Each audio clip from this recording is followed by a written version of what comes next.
are back here in Charles Bland Stadium in Dexter, Missouri, where Dexter Bearcats are hosting the Kennett Indians, and I'm here with head coach Webster, the head coach for the Kennett Indians. Coach, how you doing tonight? I'm doing very well, thank you. So how does it feel to be back at your former alma mater? It feels a little weird, but it feels good. The facilities are fantastic, and it's always cool coming home. Yeah, so as we're entering, this is a district game tonight. So what is your plan based off last week's performance? How do you plan? What is the guys' plan and your plan for tonight's game? Well, we got to do our assignments better this week than we did last week. We kind of had some blown assignments on defense and had to move some people around and fix some things. We just want to execute better on both sides of the ball. Going into districts coming up, right, we have 3 weeks until district play. What is something that you hope to improve on, not just in this game, but as we move forward? We gotta block better and tackle better still. I know everybody says that, but it's the truth. That's what we missed some tackles last week that hurt us, and they got us in coverage a little bit.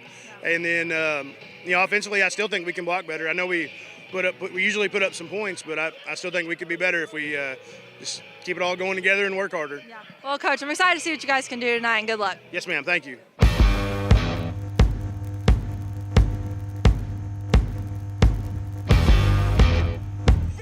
Hi, guys. I am back here with head coach Jamerson, the head coach for the Dexter Bearcats. Coach, how are you doing tonight? I'm good. How are you? Good. So, what is your game plan for tonight, kind of up against Kennett's plan of action?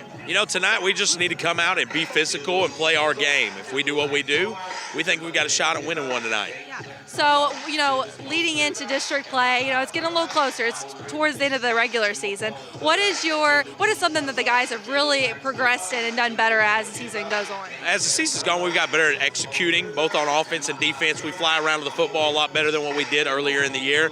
So, just a little fundamental skills is really what we've tried to improve on.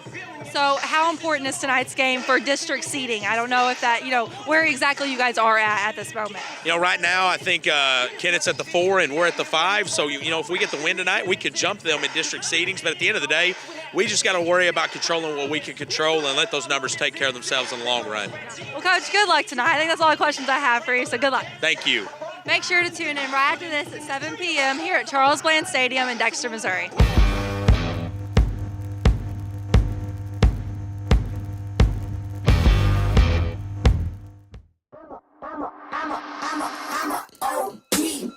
Know that they ride or die. I keep boys by my side. Know that they ride or die. I keep boys by my side. Day we hustle, but the night we Know that they ride or die. Day we hustle, but the night we Boys by my side. Know that they ride or die.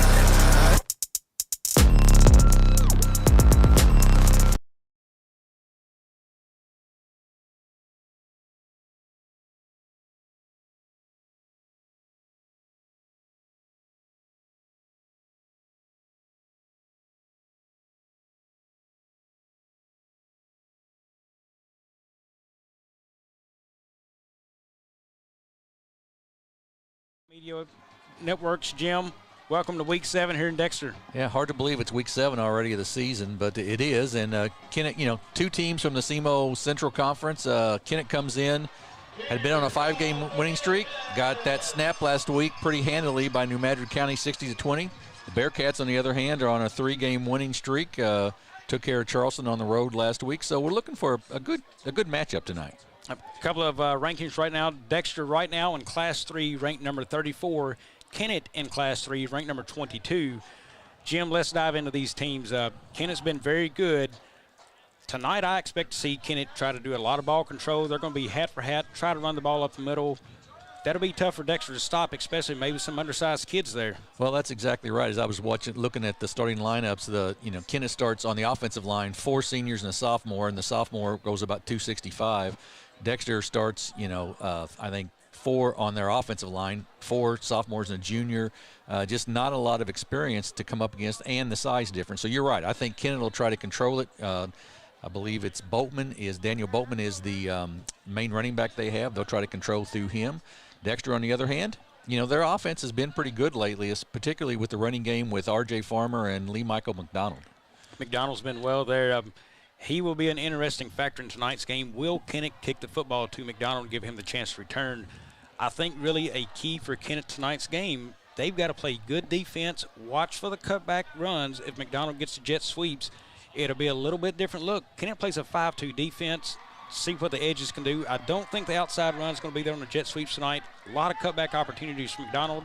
Can the middle linebacker do his job, stay at home, and get a clean hit on him? Right. And correspondingly, the Bearcats will have to control, contain, turn the ball back in, so Kennett, because Kennett will have some speed to keep them from getting outside. That'll be a key for defensively for the Bearcats, I believe. Yeah.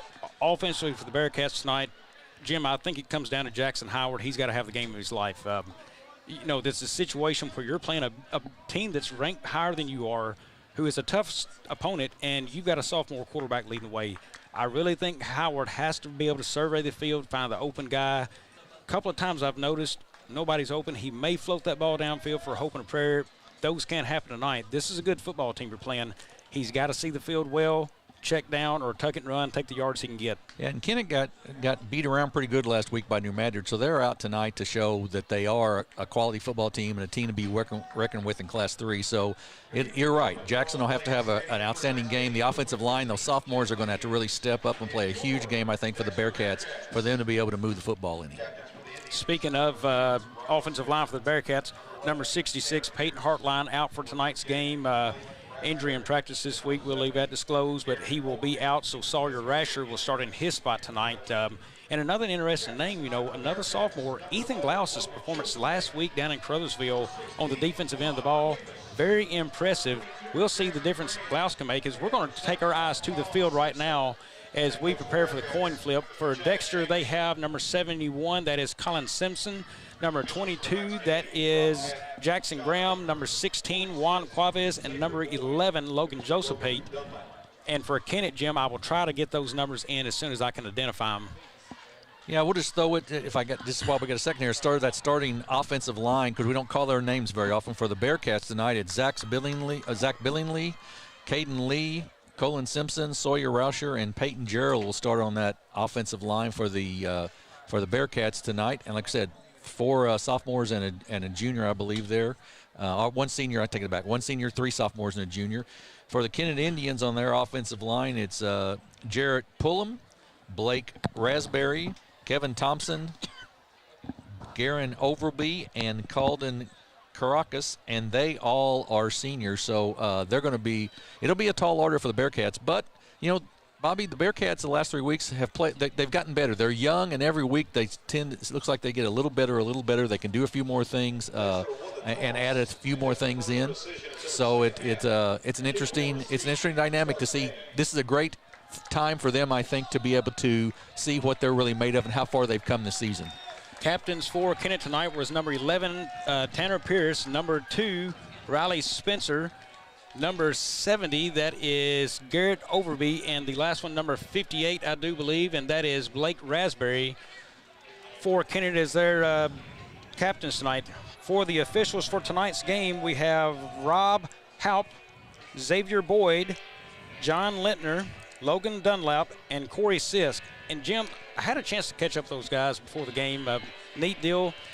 One question I ask those guys is, what got you into officiating football? Every single one of these guys used to play football at some level, sometime. It's interesting. They just said, I just love the game, want to be back around it. We plead for this every time we're on the air. Folks, if you're listening at home, you play the game, you enjoy it, want to be back near the field and the action, please consider getting involved in high school football officiating and basketball. Folks, we need you. There's a shortage. We've got to have more people involved in that. There's a very young fellow, I think 2 guys on this field, is very young, just, a couple years in. So you're never too young to get involved in it either. The Bearcats won the toss but elected to defer to the second half, so they'll be kicking off to start the ball game. And that will be number 10, and that is Levi DeMint, who will put it in his leg into it for the kickoff. Real quick, Jim, want to let everybody know, good food, great times nearby. Make sure to hop by Wings, etc. right here in Dexter, Missouri.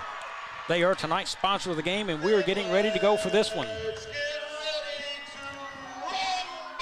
DeMint will boot that short. That goes near out of bounds and does. So we'll see what Kennett decides to do. Will they penalize Dexter or just take it at the 35? Looks like they will elect to go to the 35-yard line. And that's where number 11, Tanner Pierce, will take over for the Indians. Yeah, and that kickoff's a tough decision. Do you try to kick it deep and risk the long return? Kick it short like that, which is great if it stays in bounds, but if it goes out, you give Kennett pretty good field position at 35 to start the ball game. Jim, Dexter's going to come out in their typical 3-4 defense they have. That is Simpson's, Landon Weathers, and also Garrett Coons up front for Dexter. They will be the Hogs in the middle responsible for stopping Kennett. They're in the shotgun. Here's the hand. Number 14 comes near side. Joseph Pate has a chance to wrap him up. Does not. A couple more players for Dexter. Can't get him, finally get him to the ground. That's R.J. Farmer on the play. Carried by number 14, William Gaines Parker. And Bobby, that time, good penetration there by Joseph Pate. Didn't make the tackle, and they allowed 3 yards to gain there, and they really should have had a loss there. They've got to make those initial hits and make those tackles immediately to make it second and long. Joseph Pate come across, head on the wrong side of the football there, on the wrong side of the body, arm tackle around the waist. There's Boatman with a carry. Weathers had him wrapped, and there's Quavez. Backfield by Quavez. Nice play, Dexter. Great job by the defense right here in the first two plays by the Bearcats, stopping the run right at the line of scrimmage, and that time he tried to bounce it outside, and as you said, Quavez was able to pull him down. That's going to bring up a 3rd and 12 for Dexter. 3rd and 12, so, looking for the pass here. Guy they like to use a whole lot in their pass game is number 23. That is Caleb Duncan. We'll try to identify where he is at. He is tight end near side here, Jim. Pink gloves. 3 wide on the right side. Dexter does not blitz. They look. Now Alford comes up. Nothing there. Deep pass over the top and called by number 13 to a wide open receiver. That is Brooks Nugget on the reception. Wide open. He got behind the defense, and a nice throw there by Tanner Pierce. He just got behind the defensive back for the Bearcats. Ryder Williams, who did make the tackle on the play, but he'll bring up 1st and 10 for the Indians on the Bearcat 33-yard line. Pierce in the shotgun. Sorry, Jim. Had to step away. There's Bowman. He had it, tossed it down, and Alford wrapped him up quickly, met by Farmer and also Dement on the play. Really nice defense. The linebackers are doing a fantastic job for the Bearcats. Linebackers and safeties early in this ball game getting into that backfield, and brings up a loss of 4, 2nd and 14. Well, Jim, interesting on the deeper pass there to Nugget. He gets past the defender. Generally, Kennett is not a deep ball team, but they was able to slip one in on Dexter right there, and really a little bit unexcusable. You've got to be willing to go get that ball and stay back as a defender on 3rd and 12.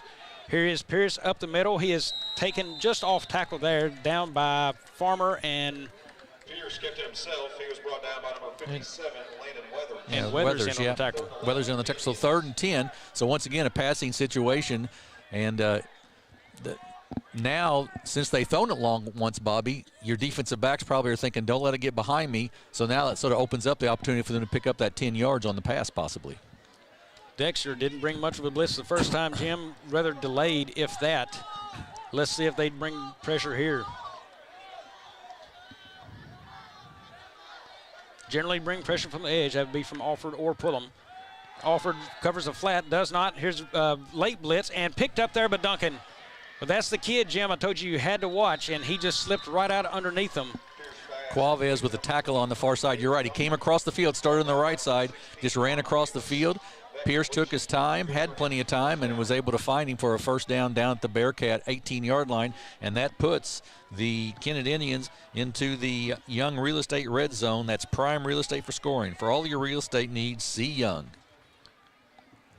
Well, Jim, right now, Dexter 0 for 2 on 3rd downs getting off the field. And here's a quick pass outside. That is number 2. Flip back to number 20, Boatman. And he is down inside the 5. Touchdown. Kennett. Touchdown Indians, and a little hook and ladder there, and a little pitch, and it's a touchdown for the Kennett Indians. Well, Jim, right away, this first series, the lack of tackling by Dexter sometimes. We missed one with Joseph Pate in the backfield. We missed another. I can't remember who missed that tackle, and then that one there's a couple missed tackles. Dexter's got to wrap up a little bit better in the open field. Yeah, and Bobby, the 2 3rd downs were the big problem. 3rd and 10 twice, or 3rd and more than 10, and they get the 1st downs on the pass that'll keep the drive alive. Kennett to go for one. It's down. Kick is up and through, so they take a 7-0 lead. And, folks, that's how this one starts. First drive, Kennett scores. We'll be back here on the Aycorp Media Networks. At Young Real Estate, we're Southeast Missouri, just like you. We are parents. We are teachers. We are grandparents. We are active in our community. We are patriots. Serving all of Southeast Missouri, and we are here for you.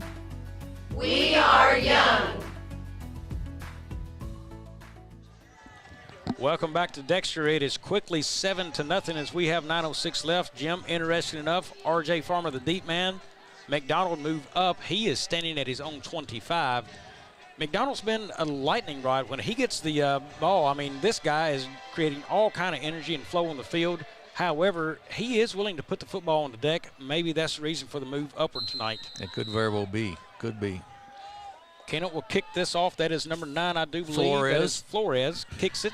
That is going to be Farmer from his 15. He'll bring it up, has a seam there. Now met by two guys, number 50. That is Keandre Crawford. Crawford on the tackle, 15-yard return for Farmer, and the Bearcats start for the first time on offense here and trying to match the opening drive by the Kennett Indians as they lead 7-0. Well, Jim, first play of the game, let's see how Howard will do on this drive here. He's got empty backfield. Again, he will need to be able to be strong with his offense tonight. Lots of, as I was watching them warm up, Bobby, lots of jet sweeps. You were talking about that in the opening, and they really ran the ball a lot and just cut up outside of tackle between the tackle sort and the tight end a lot of times on that jet sweep. Empty backfield. Man in motion is Quavez. He's got it, drops back, looks for a pass, throws it deep and underthrown and still caught. There goes Graham. He's to the 20, the 10. Give him 6. Touchdown, Dexter. Great trick play there by the Bearcats. They hand it off, pitch it back to Quavez. Great arm there by Juan Quavez to get it down to Graham for the touchdown. Jim, I really thought the ball was going to be underthrown. The D-back had a chance and missed. You know, an area Dexter wants to attack is these guys on the corners maybe, and they just took a chance on one there and won it. They sure did. Great first 70-yard touchdown pass by the Bearcats. Dement for the extra point to tie this game. Snap is off, kick is up and good. He will tie it at 7. We'll be back here on the Aycorp Media Networks. First State Bank and Trust is more than just products and services. We're there for you for your first paycheck, buying a home, opening a small business, starting a family, or planning to retire, and everything in between. We're the local bank you know and trust for all of your financial needs. Visit fsbtrust.com or stop by your local First State Bank and Trust to explore all of your financial options. Equal housing lender, member FDIC. Well, Jim, quick strike back Dexter seems to be the offensive flow this year. Kennett, a little bit more ball control there of methodical move in the offense. One play and a touchdown for Dexter and a really good-looking drive. So what a football game we've started with. Yeah, lots of action here in the first 3.5 minutes of this ball game. But great pass. Can't say enough about Juan Quavez. And then once Graham got behind the defense, he was gone with his speed. Here's Dement.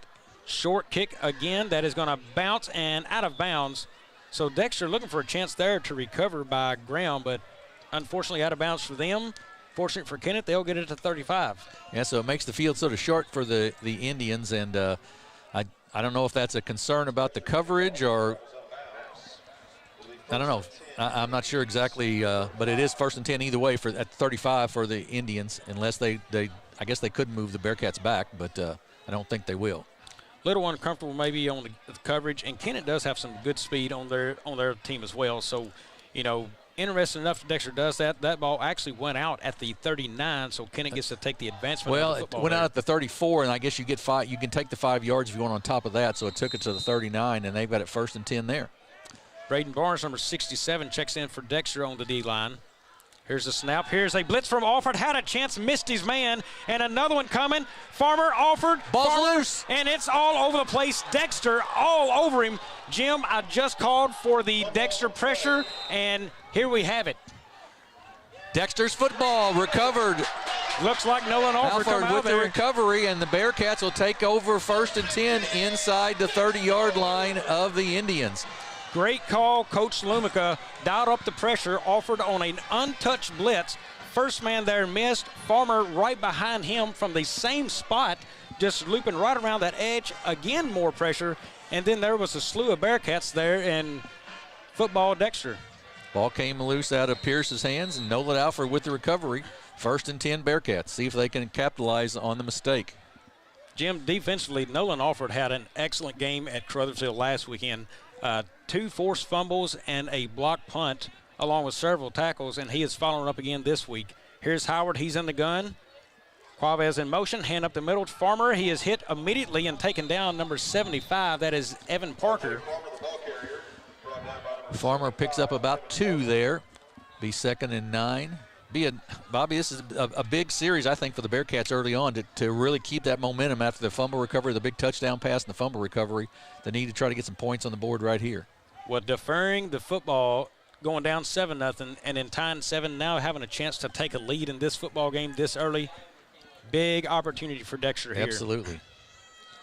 You know, perfect opportunity to call on a play out that I'd like to see. Corner fade route to Graham right here. He's got one-on-one coverage at the top of the screen, Jim.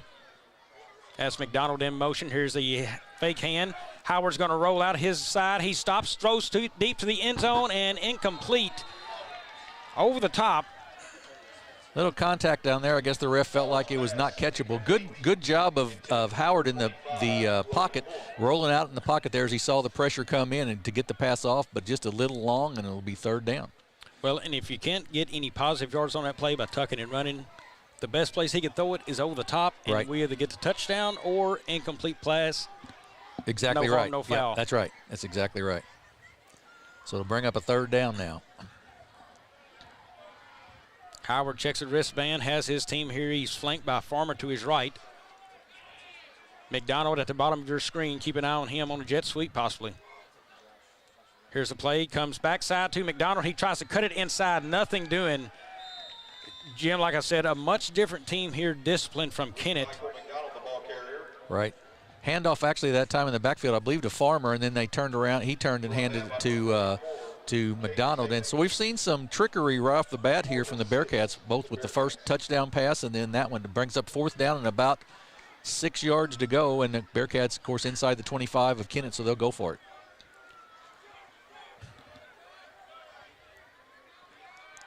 Nobody deep again for Kennett. They have no safety back. Maybe a good time for a slant pass right over the middle.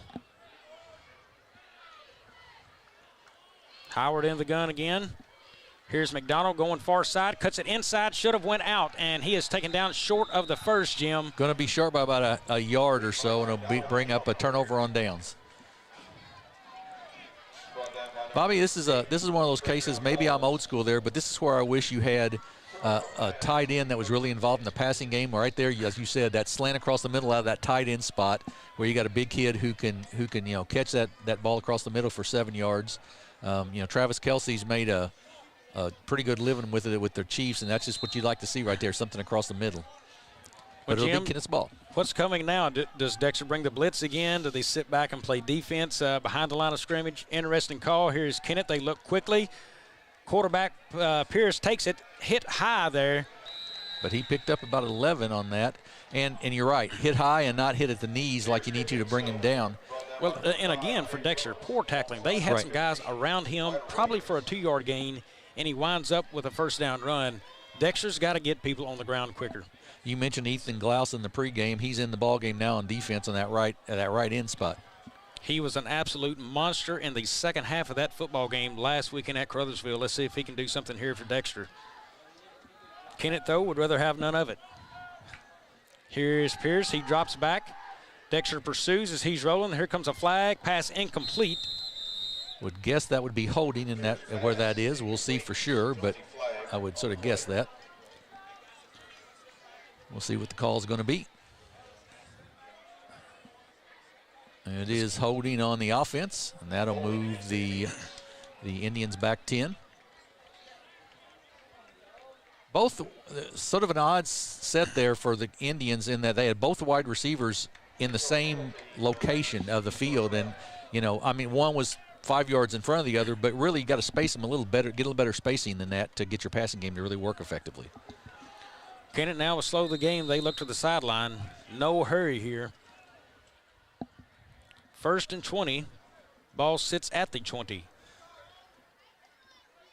Boatman is a pistol running back here. He will move up alongside Pierce now. Here's Pierce, handoff to Boatman. He's up the middle quickly and tackled there by Alford as he gets him to the backside. Pickup of about 9 there, and once again, nice hole that time by the offensive line of the Indians. Went off left guard, left tackle, and just did a nice job opening up 9 and making it a manageable 2nd down at 2nd and 12. Kennett may look to put the ball in the air here on 2nd and 12. Definitely an opportunity, Jim, for Dexter to put a little pressure on the quarterback here again. There's a snap coming, fake to Boatman, short pass, quick, and that is caught. First man to hit him is Joseph Pate, and number 13 on reception, that is Brooks Niggett again. Nice game so far for Niggett. The Bearcats were just in a zone coverage right there, and Niggett found the open seam in that zone coverage. Pierce with a nice completion to him for the 1st down. Kennett back to the line now. Dexter needing a few tackles closer to the line of scrimmage. Here's the hand to Boatman. He tries to cut it up, and he is caught immediately there. That is big Colin Simpson's.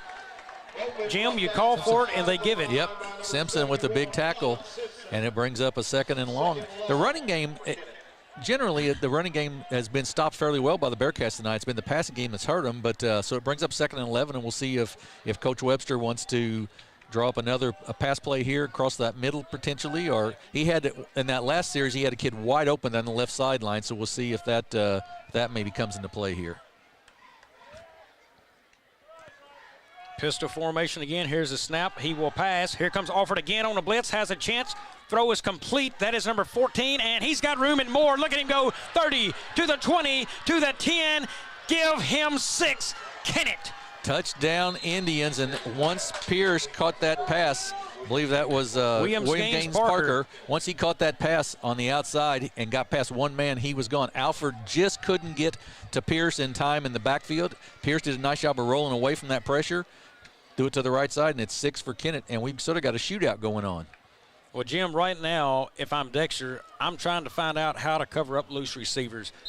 The only thing I can imagine right now is get up to the line and play bump coverage, because they are getting ran all over right now. Wide open receivers everywhere for Kennett. Here is the kick. It is up and good, so that will make it a 14-7 game. That was Evan Parker on the extra point for the Indians. Kennett staying in control right now. Anytime Dexter makes a positive move on defense, Kennett answers right back on offense, Jim. Yeah, they've got about 125, 130 yards of total offense already here just in the first 7 minutes of this ball game. And you're right, Bobby. The Bearcats have just not figured out, made an adjustment to that passing game. And if they don't do that, it's going to be a very, very long night. And Tanner Pierce is going to have some gaudy statistics if we don't make some adjustments defensively on the Bearcats don't. Quick switch for Dexter there. You see McDonald back now. Farmer comes up, so Dexter's looking for a little something right here to go big on this play, maybe from McDonald. And interesting enough, Jim, we talked pregame. The cutbacks were going to be tougher on the jet sweeps. So far they have. Dexter has not been able to get that. They're going to have to read that outside guys. Here's McDonald coming up. He looks for a hole. He has it. Blast through. He does not slow down. Laundry already on the field, stacked up, and blow the whistle. And there it is, finally blown dead. So McDonald gets up originally right now at the 42. We'll see what the flag is. Yeah, that's going to be, once again, you would assume an illegal block of some sort on that play. I'm sorry, sitting at the 37. Ball is currently at the 37. Flag at the 34, I believe. That is pushing the back or blocking the back, I believe. That's right. That's exactly right. A few scores from around the area, Bobby. East Prairie leads Donovan 6-0 in the first. Portageville 8-0 over Malden in the first. New Madrid County Central 7-6 over Perryville at Perryville. Bluff leads Farmington 7-0. Sykeston and Cape Central scoreless, as are Confluence Prep and Jackson. And Dexter Layton getting a man on the field right here as McDonald checks back in. Looks like they're going to be sitting in a 4 wide.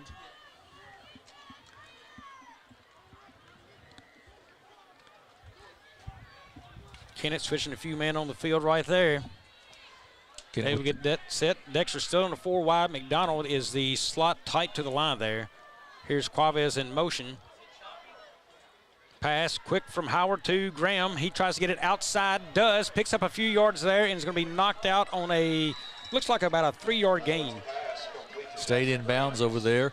Put Quavez in motion to set a block there for Graham. He did get a little gain, but good coverage over there by Tolliver, I believe his name is, Otavian, excuse me, for the Indians, and it'll bring up a 2nd and 6 for the Bearcats. Kennett still sits in their typical 5-2 defense they have, but everybody's pulled down tight. They're playing most everybody they can in the box. Yep. Confident in wide receivers. Again, one-on-one coverage, Jim, at the bottom of the screen. Here's McDonald. Here comes the jet sweep. He's got a blocker out in front of Quavez. Positive yards, McDonald up to out of bounds at the 40 and takes out the water cooler as well. The water cooler took the biggest hit of the night so far right there, but a nice run there by Lee Michael McDonald. He was able to turn that corner and got the big first down for the Bearcats out to the 41-yard line. Well, Jim, good job. Kennett pursuing well with the football right now. Been impressed by how well they've handled the jet sweeps. Seen Dexter explode really on jet sweeps this year. Kennett able to stay foot for foot, really moving with football there. Well, that had to be a focus for Coach Webster and his staff, I got to believe, this week to make them turn that back inside. McDonald back in motion again. Here is the play. That is Howard on a straight quarterback run. He takes it forward for a gain of 3, we'll call it. Howard kept it himself. He was brought down by number 75. And I believe that's as much as anything just to try to keep the Kennett Indian defense a little honest, if you will, on the jet sweep. That was number 75, Evan Parker, on the tackle for Kennett. You know, Jim, for me, Kennett does not look as big this year as they've looked in the past several up front on the line right now. I remember last year they just seemed very massive and strong and really fast, too, on their defensive line. Here's Quavez on a jet sweep trying to kick it outside and nothing doing there. Brought down by Tolliver over there. Great defensive play by Tolliver. And that's one of those spots, Bobby, that probably Quavez has got to cut that up the field a little bit and just make the most of the situation as opposed to trying to make something big happen and then get tackled for the 4-yard loss. Yeah, and that's all about reading the block in front of you. You know, which shoulder is he on and giving you the lane to? Notably absent right now from the offense. Nolan Alford been dealing with a little bit of a leg injury this week and seeing how that's progressing. Right now, Dexter's choosing to use him mainly on defense. Yep. Generally, when he touches the ball, Jim, that's a 10-yard run. Dexter now has it 3rd and long. McDonald goes in motion and looks like we're going to get a false start. I believe that's correct. I'm just going to say now, I think we'll see a legal procedure on when they go in motion. Those running backs for the Bearcats are sort of cutting to that line of scrimmage, are angling toward that line of scrimmage pretty quick as opposed to being parallel. So we'll see if that gets called at some point. Several procedure calls on Dexter this season, Jim. McDonald, he's man in motion. That's a quick pass there, overthrown for Graham. So going to be a punting situation for Dexter. Well, that was sort of the idea we were talking about, single coverage, but it needed to be more of a harder pass and a harder cut by Jackson Graham to the middle and a harder pass by Jackson Howard to beat that defender. They tried to float it over the top, and that wasn't the correct job right then. You know, Jim, hard stick with a left foot in the ground, cut back to the right on the slant, and right. may not have been the hard stick they needed there. Quavez will punt it away. He's got number 20. That is Boatman back to receive. Short kick for Dexter. That is going to go short. Dexter bounce out at the 44-yard line of Kennett, as that's where they will take over. Great field position for the Indians here, and we'll see if the Bearcats have figured out a way to make an adjustment in the defensive backfield. And it's either going to have to be, Bobby, as you mentioned, it's either going to be bring the blitz, and try to keep pressure on, but that leaves you in man-to-man coverage, so if the blitz isn't successful, you've got an issue on your hands probably. Well, interesting enough for Dexter, where do you bring blitzes from? Hardly ever do we see blitzes from the middle linebacker. It's usually coming from the edge. Will they mix those looks up? Lumica has mixed some looks already tonight. He may try to do it more. That is Pierce in a shotgun. He hands that to Boatman. Up and taken down by Weathers there near the 48-yard line, it looks like. And once again, positive yardage for the Indians, about a 4-yard pickup there. And, they're putting themselves, after that first series in particular, they've put themselves in good situations, 2nd and 6, 2nd and 5, something like that. And it's making it, that makes that offense much easier. Really getting a good push up front right now for the Indians. Pierce back in the gun. He's got 3 to the bottom of the screen here. Here's the hand of Boatman up the middle and hit there, taken down by Simpsons and Coons. Yep. And there, good job by both of those young men in there. Jim, very good crowd on hand here tonight. Yeah, there is a nice crowd over there from the far side. I was beginning to wonder at about 15 till 7. There didn't seem like a whole lot of folks, but there's a good crowd over there right now. I think we've got a performance by some young cheerleaders at halftime, so probably have some extra parents in the crowd tonight that we might not normally have. Pierce again in the gun. It's 3rd and 3, we'll call it. He's going to roll out. He's got a man. That is Farmer coming at him, and complete again to Niggett, and he puts the ball on the ground. Graham recovers. Dexter football. Jim, I just asked where the pressure would come from. Right up the middle that time from Farmer. Quick pressure, complete pass, and then the fumble there for Kennett. Second time tonight, Dexter has recovered a Kennett fumble. And that's really let the Bearcats stay in the ball game so far, and they get the ball 1st and 10 on their own 41 after that turnover. Good. Well, Dexter a chance here with less than a minute on the clock now at 54 seconds. That'll be McDonald at the top of your screen and Graham to the bottom. Inside slots are pulling to the top and Quavius to the bottom here.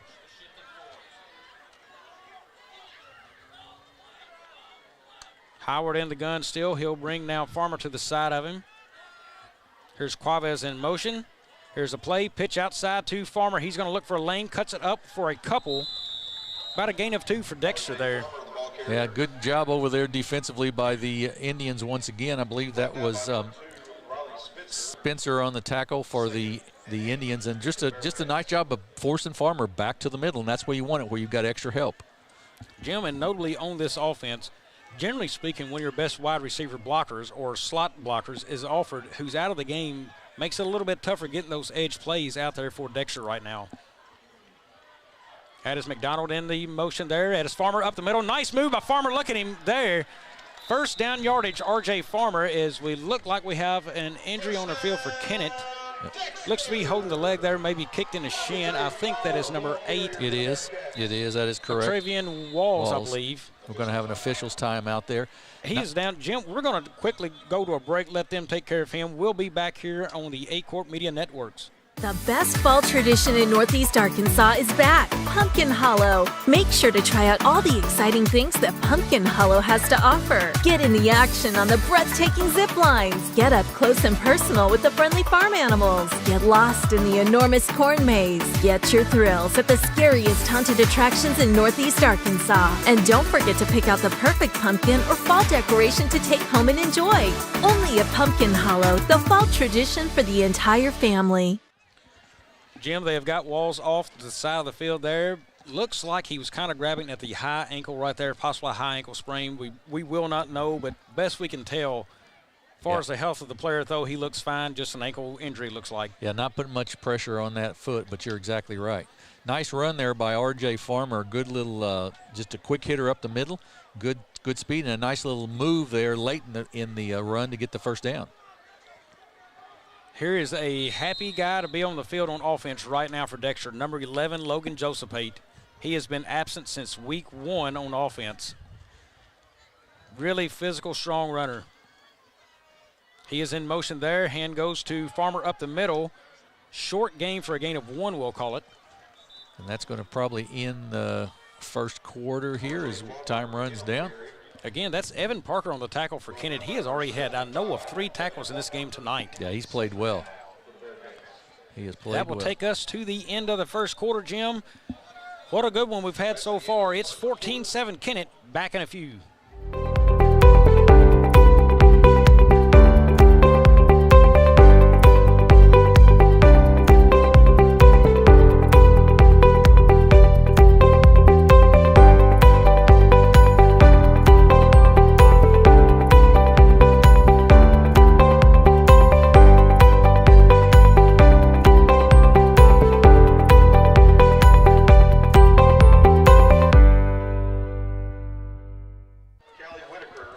Back getting ready for the start of the second quarter, Jim, and the break, talking about the jet sweep for Dexter. Hasn't been there. Seems like when they need to cut inside, they go outside. When they go outside, they should cut it inside. Yeah, that's exactly right. They've not read the block very well. You've got to read that outside block, and they've just not read it very well. And Kennett's done a nice job of having a couple guys over there on each of those jet sweeps. But you're right. It's reading that cut. That's the huge thing.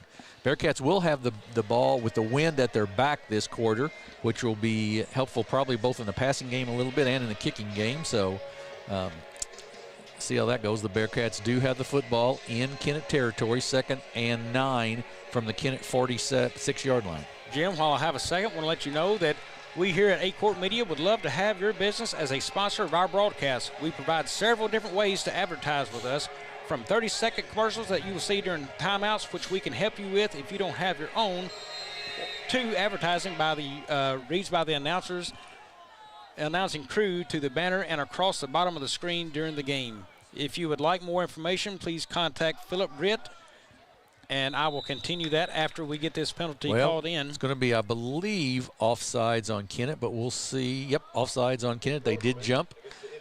Good job, Jackson Howard, of drawing them offside. Now bring up 2nd and 4. So you can contact Philip Britt at Philip, 2 L's in that, at aycorp.com, or call him 573-888-7091.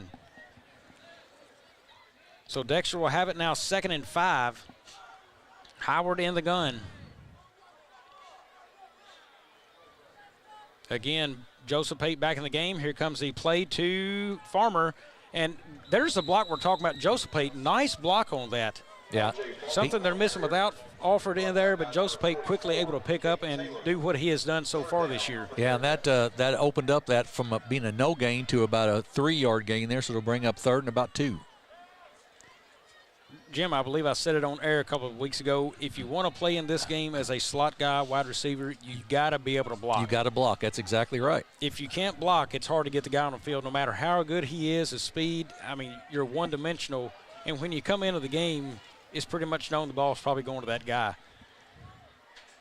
Here's Howard. He's got it. Hands to Farmer, and he is taken down immediately there. Looks like Evans again. Yep, loss of a couple of yards on that play that time. And that's, there again, I know I'm old school, but that's one of those times with 3rd and about 1, I'd love to see a quarterback go under center and just sneak it up there and get the first down, because now you've got a 4th and 3 situation, and can you pick it up? And Howard, no small man by himself. I'm going to guess he's probably a 170-pound sophomore quarterback right now. You know, big enough to just get behind the line and push with the legs and get that first down. Instead, it's going to be about a 4th and 2 for Dexter. Kennett still strong on the line. Got a 4-man front now. Pitch outside to Farmer. He's going to try to get the edge and does. First down, Dexter, as they convert on 4th down. Yeah, R.J. Farmer just outran the defense there. Good read by Kennett, but R.J. was quick enough to outrun him and get around the corner and get the first down. A big first down for Dexter to try to keep this drive alive. And really, Bobby, I think the way Kennett's passed the football, if Dexter can run it and do some ball control, they'll be better off to keep Kennett's offense off the field. Notably for Dexter, able to move the football like that. Dexter is generally not a ball control team. Right. They're a big hit kind of team, and so very good for Dexter there, able to get that first down.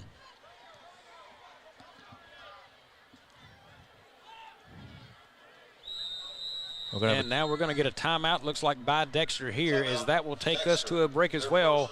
Back in a few here on the Aycorp Media Networks. In a very short period of time, we've experienced amazing growth and success at Southeast Orthopedics and Sports Medicine. And through it all, we've had only one goal, to get you back to life.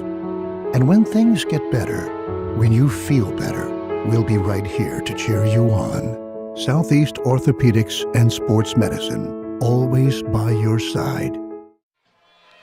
Welcome back to Dexter, Jim. Right now, interesting move by Kennett. They went to that four-man front instead of the five, so kind of brought the linebackers maybe back a little bit, showing that Kennett feels like their front four are so strong they can maybe push those linebackers out just a yard or so off the line.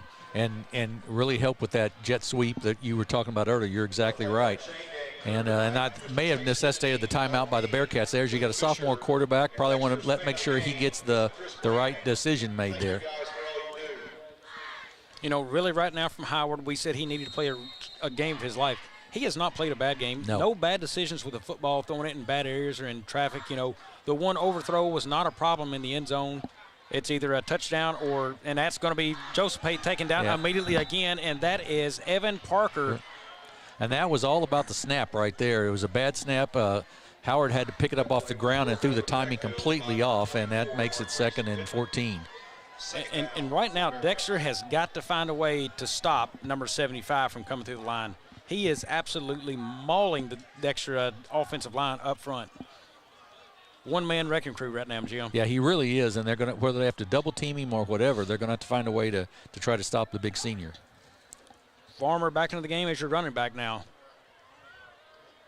McDonald in motion. Howard back to pass. He's got a blitz coming. Throws that quickly to Farmer. Nice play for Dexter.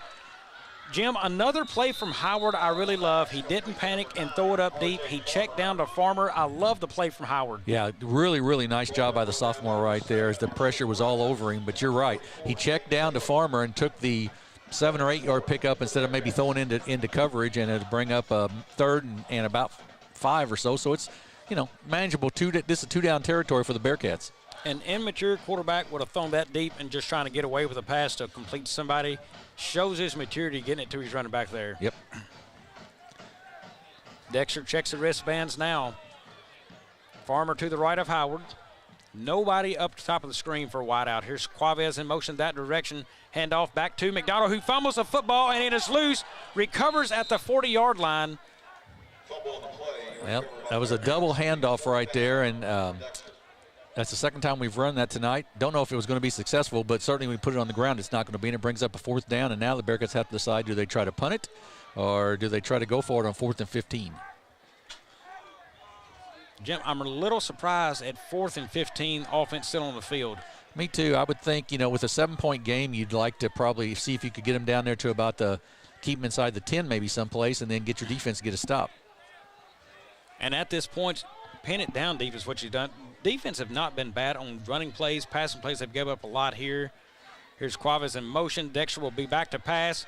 Howard throws that, and it is incomplete as Joseph Pate plays defense there. So Kennett will take over on downs at the Dexter 40-yard line. Yeah, I'm with you on that. I would have had to punt that football and tried to get it down inside the 10 someplace maybe, or even if it went to the 20, you still pick up 20 yards on the deal and make the longer field for the Indians. But I guess Coach Jamerson felt like they could pick it up, and maybe he feels like also that it's going to be sort of a shootout. You got to score every time you touch it if you can. Well, definitely an opportunity here for Kennett. Short field again, and, you know, really no different, I guess, than Dexter kicking the football off to Kennett. Kennett's generally getting at the 35-yard line, so at the 40 now. Here is Boatman up the middle. He is met by several Bearcats there. Looks like Garrett Coons in on the play for Dexter. But once again, able to pick up 5 on that, and they're put, like I said earlier, they're putting themselves in good situations. 2nd and 6, 2nd and 5, and then it gives them the option: do we run the football? Do we pass the football? What are we going to do? And it really opens up the offense for the Kennett coaching staff. Well, Jim, research this week has proven right. A lot of runs up the middle for Kennett and short passes. Here's Boatman again up the middle. Several Bearcats there to meet him, and he's finally taken down. He's going to have a gain of about 2 on that one, so it's going to bring up a 3rd and 3. And, Bobby, we talked about in the pregame about the size of the Kennett offensive line and also the just their experience. And it's sort of proven out here as they're running the ball up the middle. You know, they go 215, 250, 275, 215, 215 on that front line. And like I said, 4 seniors and a sophomore, so they're experienced and got a nice size there. Right here, watch the tight end, number 23, Caleb Duncan. Here is the run up the middle to Bowman. He's got a first down and more for Kennett. And I call for Duncan there because they like that short pass to the tight end. He slips underneath the linebackers. 3rd and 3 would have been a perfect opportunity. The reason I'm alerting the audience to that one, but nonetheless, they go Boatman up the middle with the first. Glausen to mid on the tackle there for the Bearcats, and it does bring up a first down for the Indians. You know, one thing we haven't talked about either is Kennett the last couple of years has gone deep into the playoffs, and when you get that extra 3 weeks of practice, that's huge for all your kids, you know, for going into the next season. Dexter now a different look on the defensive line. They've got 5 with their hand on the ground, and here is the run off to the tackle there. Boatman has got room down inside the 30 now as Dexter finally stacks him up there. Graham finally gets a hold of him and brings him down. But another first down for the Indians in there, and their offensive line is creating problems for the Bearcats right at this moment. But, Jim, right now, Dexter has got to fill gaps, and the offensive line for Kennett is pushing Dexter around, and they're getting into that second level, creating big holes right now. Dexter, again, 5 linemen. Here's the quick pass outside. That is knocked around. Niggett catches it for a loss. Look at Ryder Williams. That was a great read by Ryder Williams right there. He saw that coming all the way, fought through the block, and made the tackle. Just a fantastic job there. Noted adjustment there. So Dexter almost giving up a little bit of pass rush with 5 linemen there. They go quickly to the outside pass, trying to catch Dexter too many up. Good job, Ryder Williams. Dexter again, 5 men down. Here's the run to Boatman. He looks for a hole, does not find it. That is Glaus in on the play. Ethan got him a little high, but slid down on him and made the tackle. Good job by the sophomore there. That is Braden Barnes out now. Simpson's in. 3rd and 10, so Dexter has not been very good in this down yardage on defense. Kennett, on the other hand, has been very good, Jim. Yeah, you're exactly right. Offensively, they've been very, very good. And got to look for, I got to sort of assume you'll see a pass out either out here to Spencer or maybe Parker, one of the two. Niggett right now has been Pierce's favorite target. He's in a slot at the top of the screen. Here is Pierce back. He looks, surveys. There's a floater to Caleb Duncan, incomplete. So 4th down, decision time for Kennett now. Well, inside the 30, you have to assume they'll go for it here. And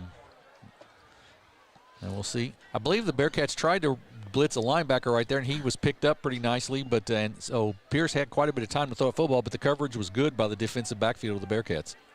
Looks like Kennett will go for it. Jim, interestingly enough, Pierce floated that football. Why not give him a strike and a chance to catch it, cut that thing upfield? Instead, if you catch the floater, it's harder to catch that floater and get it upfield as quickly. Absolutely right. Niggett now the hot route here at the bottom of the screen, number 13. He's in your slot.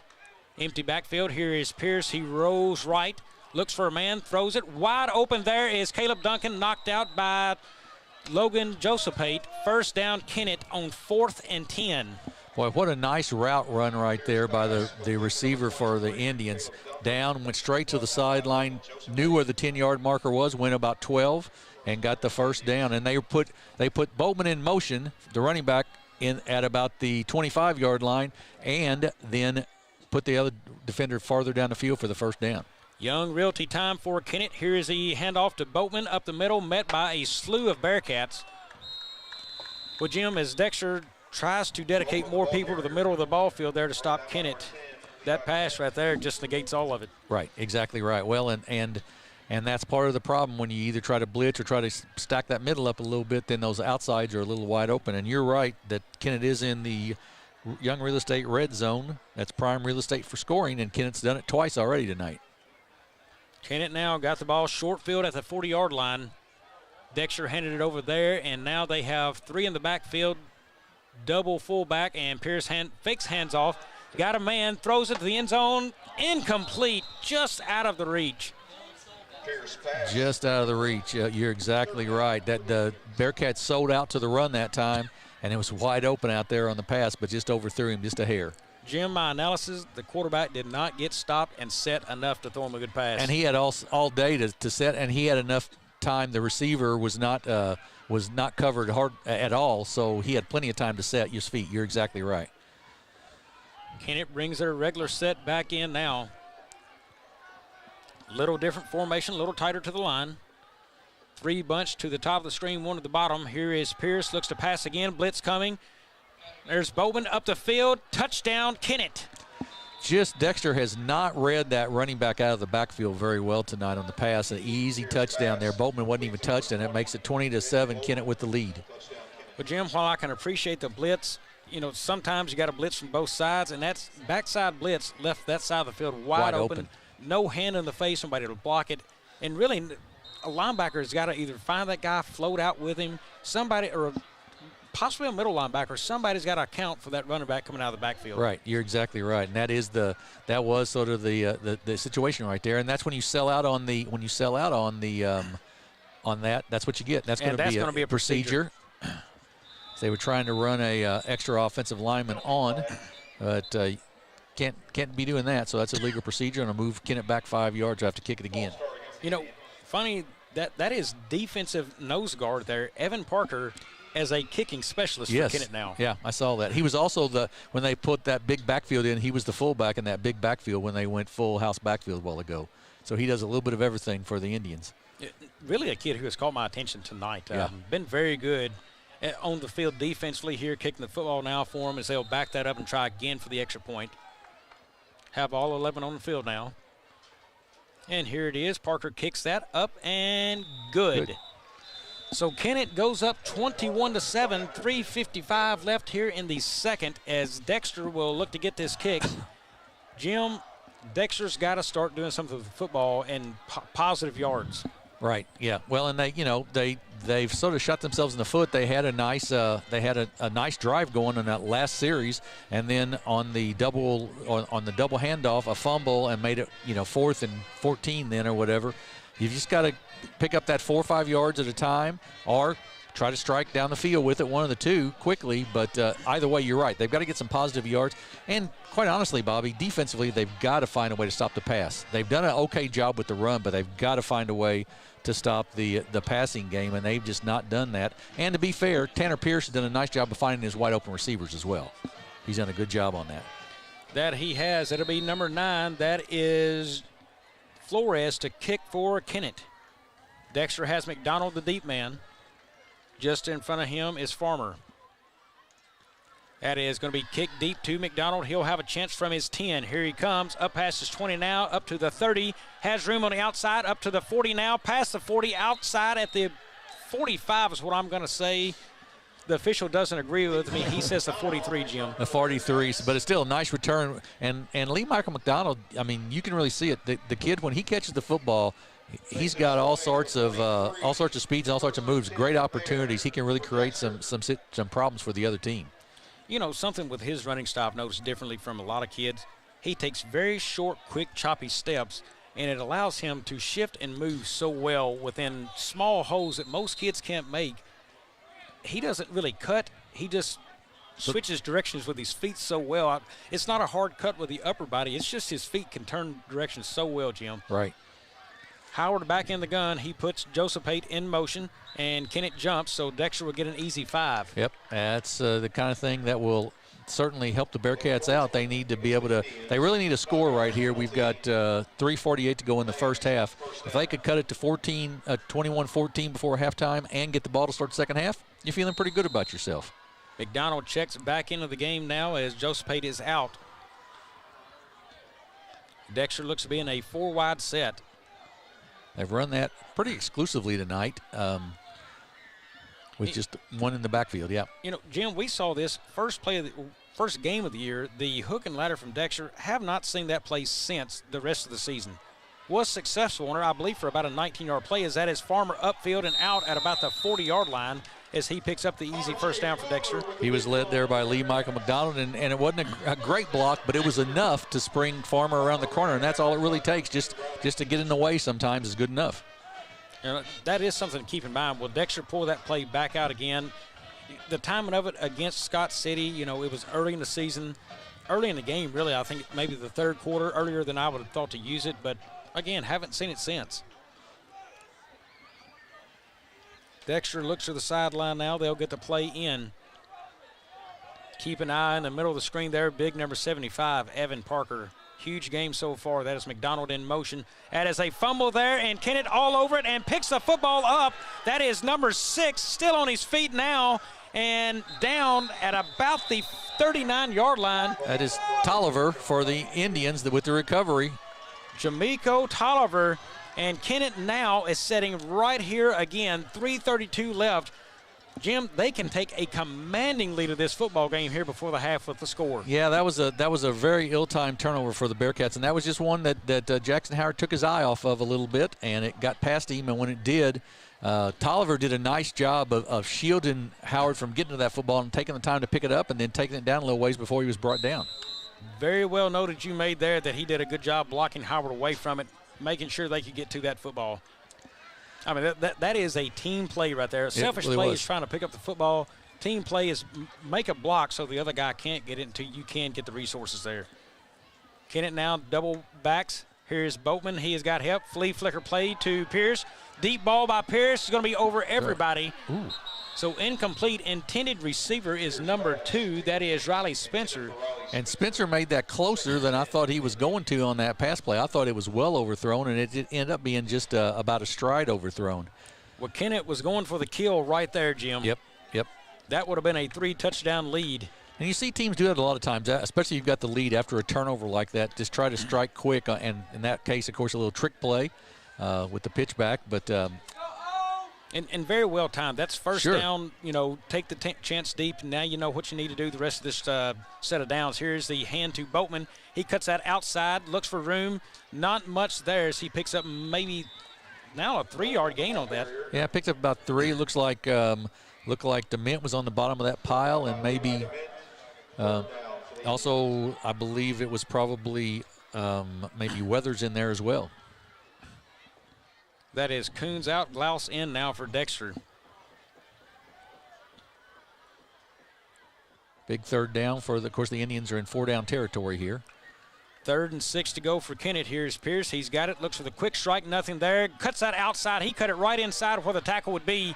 He's got one man to beat. That is Graham. And Graham will take him down at the 5. Boy, a nice cut right there by Pierce as he cut inside and the cut back to the outside to get that extra yardage, and they'll be down 1st and goal. They'll be in the Young Real Estate red zone. That's time for prime real estate scoring, and for all your real estate needs, see Young Real Estate. Well, Dexter contained the outside, Jim. He cuts it inside. Yeah, good job that time by Pierce. He read that very well, and it'll bring up a 1st and goal. And notably good job by his line there. They sealed the outside guys. When they were sealing the outside, they just kept them pushed there. Pierce read it well. He's going to hand it out to big Evan Parker. He is hit hard by several Dexter Bearcats. That's a load to break down because Evan goes 5'11", 275. So the center of gravity is pretty low on that. Well, Jim, you can't. I saw a couple of Bearcats hit him high. That's not going to do any good. You're never going to take that guy down. No, not hitting him high. You got to get him at the knees.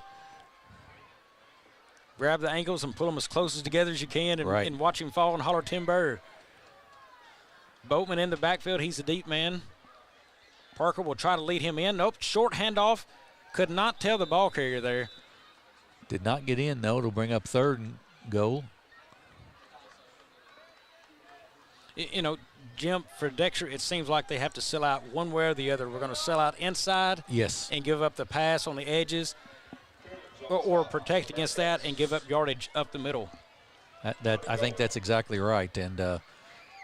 And part of that is the athleticism of Kennett, no question, but you're exactly right. That's what we're seeing. I want to say that was number 18 for Kennett on that hand, Jim. I can't check the name right now. Here is Pierce, pitches that outside to Boatman. He is going to get the corner and looks like he's knocked out. Heck of a play by Dexter. That is Farmer and Quavez. Really nice job there. Matter of fact, a little loss probably on that play to knock him out. Good job of keeping him from getting out of bounds or getting in the end zone. Looks like Kennett will call a timeout. The ball spotted at the 2-yard line. We're going to take a 30-second break as well. Back here in a few. For over 100 years, Stoneville Cotton has helped farmers stay strong and win their growing seasons, delivering protection against key weeds and insects to maximize their yield potential. For more information, visit our website. Stoneville Cotton, own the early.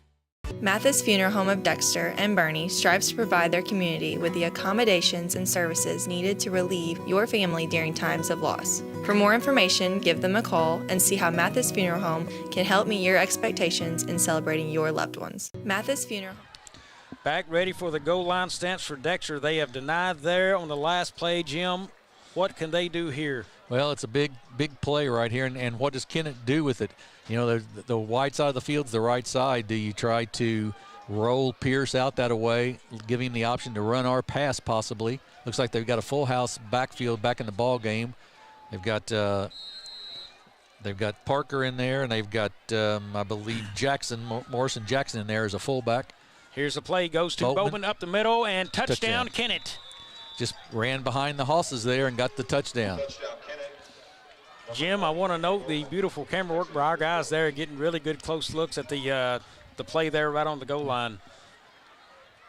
So Kennett goes up 27-7 here, and that fumble, that last fumble is a huge turnaround because the Bearcats had it in pretty good field position, a chance to possibly go down, score, make it a 21-14 game. Instead, it's 28-7 or 27-7, 28 coming up. It looks like. Well, and two key turnovers there. You know, the turnover on downs gave them the ball to the 40 instead of trying to pin them deep. Maybe that play, and then the fumble here.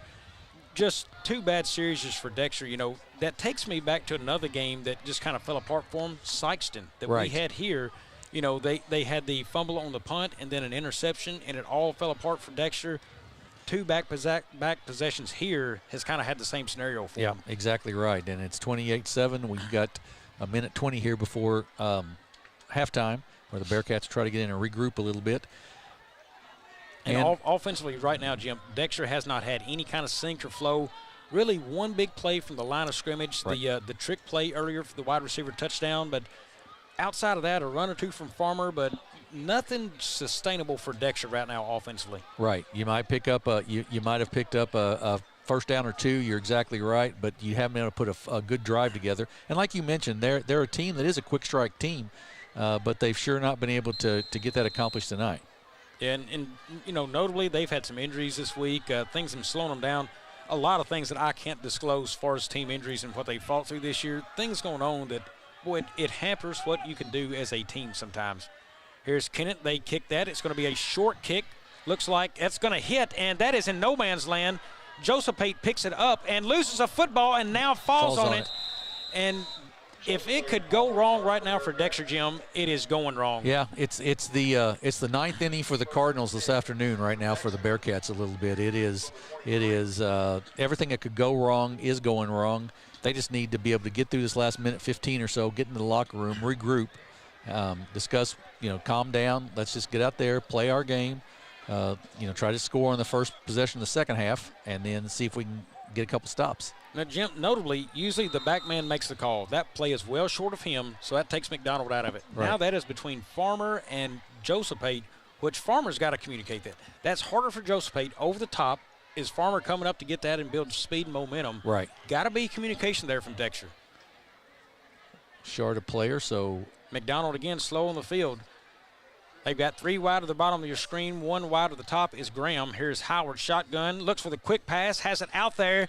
McDonald makes the catch, looking to cut a lane, and look at the traffic he's running behind. And almost put that one on the deck, Jim. I saw him reach down and grab that ball back in again. Somehow a pickup of 4 yards there.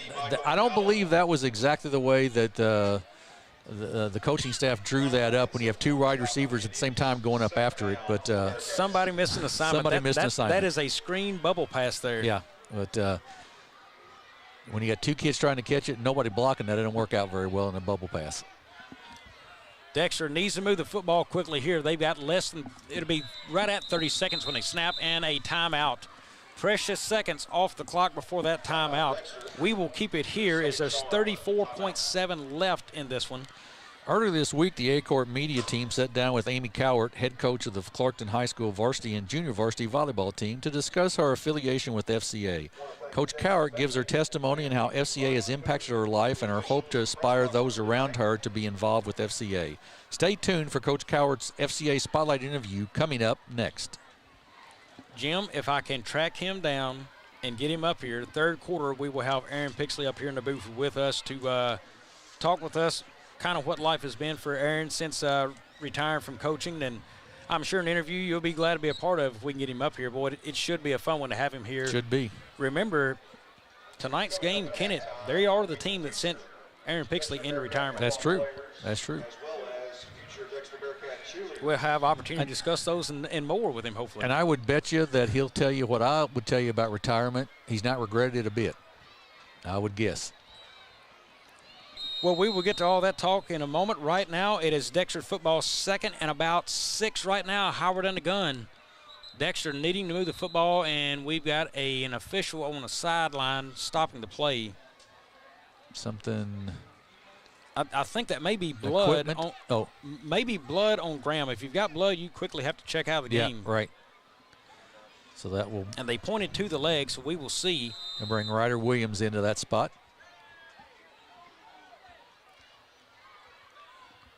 So Williams is your wide out to the top of the screen now. Here's McDonald in motion. And we've got a flag. Procedure on the Bearcats, I believe. Again, Dexter has really just fallen apart in the second quarter. It has not gone any kind of Bearcat way. And only down 3 scores, but they needed to get together. Now, they do get the ball after the half. That's right. They get the ball to start the half. And but they've got to make some adjustments. They've got to figure out the passing game of Kennett. They've got to figure out a way offensively to get to move the ball consistently, not just a couple first downs, but consistently. Dexter now second, and we'll call it 11. Ball sits at their own 22-yard line, 34 seconds to go. Here's Howard. He turns around, looks for Farmer, finds him, and Farmer's up for a short gain. So, Farmer, the ball carrier. And I'm wondering, did they take a timeout on that from Kennett? They do have a player down. That is number 58. That is Blake Raspberry. He seems to be back up and moving now as Kennett does take the timeout. They did take a timeout. You're exactly right. Jim, with the situation of the game right here, 30.8 seconds. We'll leave it here to see what happens. Well, you would assume that they would try to, if the Bearcats don't pick this up, they would try to stop the clock again and maybe get a block punt if at all possible. Jim, we'll try to get some score updates if you can find those there. And Dexter right now just needs to get to halftime. 33.3 seconds now, so a couple seconds added back to the clock. I've got East Prairie 6 over Donovan in the second quarter. Porterville all over Malden 32-6. Bluff leads Farmington at halftime 14-7. New Madrid County Central 32-12 over Perryville in the second quarter. Scott City 27-0 over Chaffee. No report yet for the Kelly Hayti or the Sykeston Cape Central game, as well as the Jackson Confluence Prep games.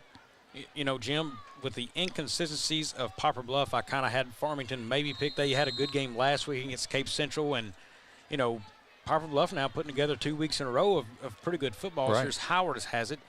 McDonald in motion. Howard quickly looks outside, has Graham. He's got it, and that is supposed to be the flea flicker, and it's taken out of the air.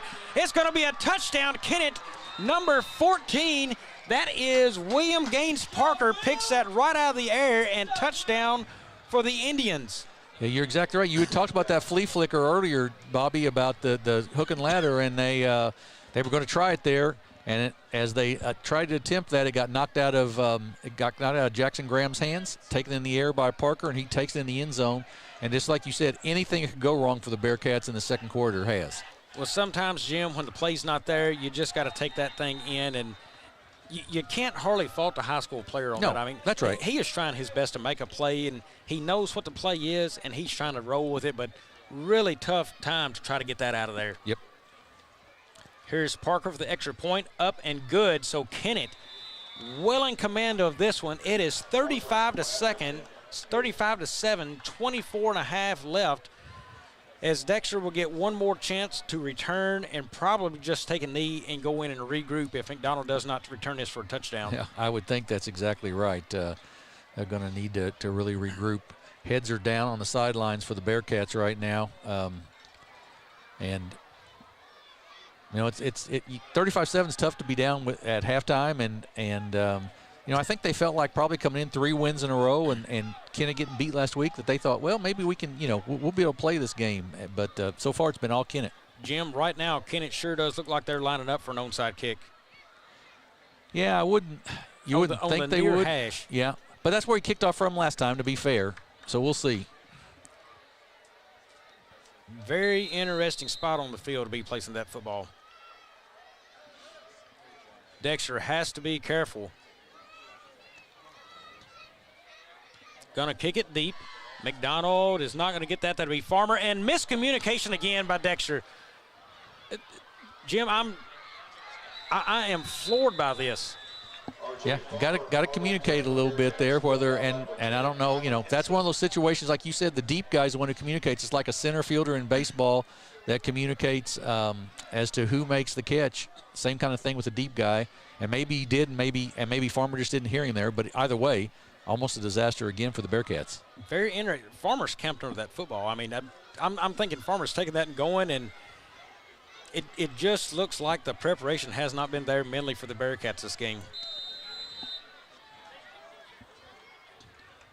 Tough play for Dexter. Luckily, they recovered 17.8 on the clock. Howard will be in the gun. Let's see what Dexter does with it. They may try one shot up the sidelines. A lot of cushion on the outside on the receivers.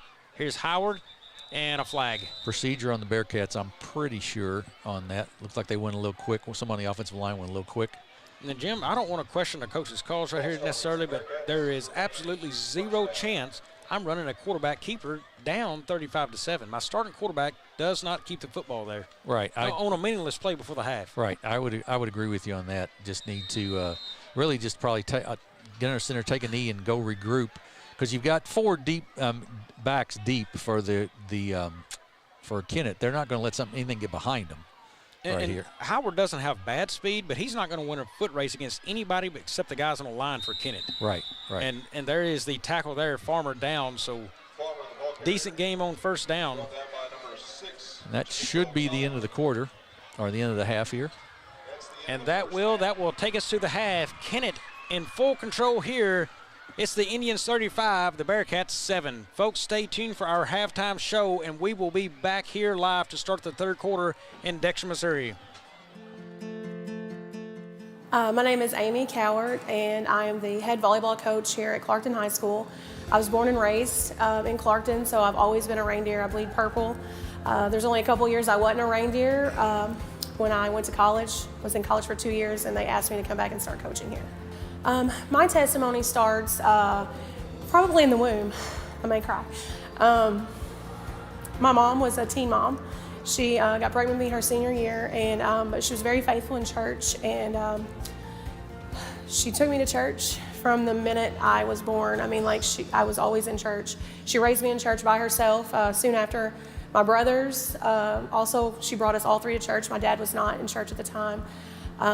But when I was around 8 or 9 years old in second grade, I felt a calling in my life. I just felt like something was calling me to something, and my mom explained it to me that, God was calling me to salvation. And I remember her walking me down the aisle in the invitation and talking to the preacher about what was going on and just introducing me to Jesus. I'll never forget that feeling. I don't remember the words that I said or that the pastor said, but I do remember the feeling that I was forever changed. And we would continue to go to church. My mom brought all three of us. We were like 5, 3, and 2 to church by herself until my dad got saved. And my mom's faith led my dad to salvation. And he started attending church with us when I was probably about 11. And we just always went to church. I mean, I knew all the Bible stories. I've always been raised in church from the moment, like I said, I was in the womb going to church. The way I implement my faith into my coaching and my teaching is just leading by example. I think seeing the girl, letting the girls see me be vulnerable, if I make a mistake, owning up to it and just being honest about it. The biggest thing in my gym, and you could probably go and ask my girls right now, the biggest thing that I feel like is more important than anything that I teach as far as volleyball-wise is just character. Like, we talk about our character on and off the court. We talk about just doing the right things even when no one's watching. And I don't know, we talk about character all the time. They know that they have to maintain their social media accounts, make sure that you're representing our school and those that are Christians, make sure you're representing Christ. Okay, so when I was in high school, We did not have an FCA group yet. There was not a religious affiliation of anything. So I didn't really get to express my faith as a student here or an athlete. But as a coach and a teacher, I believe it was Bill Ray, used to be the area rep for our, the SEMO area, and he came to our school one day and introduced me to FCA as the volleyball coach. And from there, he helped us get a huddle started. We got interest from some of the kids who were in some of the local churches, and they went to their first leadership camp, I believe, at Hannibal LaGrange, up in Hannibal, Missouri, and we learned how to have an FCA huddle, and that was back in 2005, 2006, I believe. I think the reason that someone should want to be involved with FCA is because even if you have been like me, and my testimony is I've grown up in church my whole life, or even if you've not grown up in church, I think it's a way to get you plugged in to a church and just to further that relationship with Christ, or maybe be introduced for the very first time. I just think that it's a way to strengthen relationships, not only with fellow believers, but strengthen that relationship with God.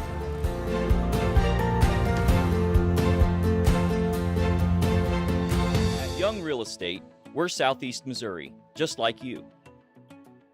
We are parents. We are teachers. We are grandparents. We are active in our community. We are patriots. Serving all of Southeast Missouri, and we are here for you. We are young.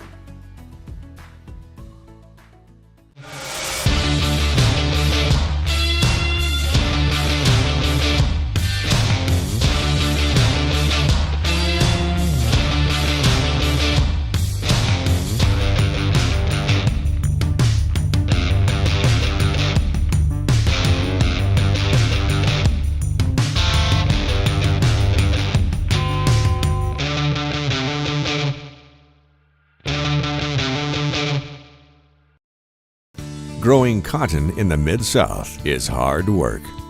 As a farmer, you make tough decisions every day. Choosing a cotton variety shouldn't be one of them. Next-gen brand varieties from Americot are bred specifically for cotton growers like you. We're 100% independent and farmer-owned. Plant cotton that works as hard as you do. Americot. All we do is cotton, all the time.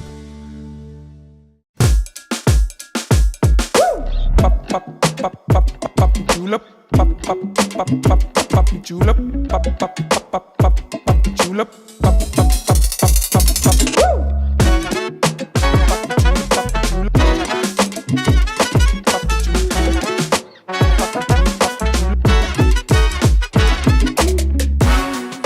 If more than not on the back of your vehicle, you paid too much.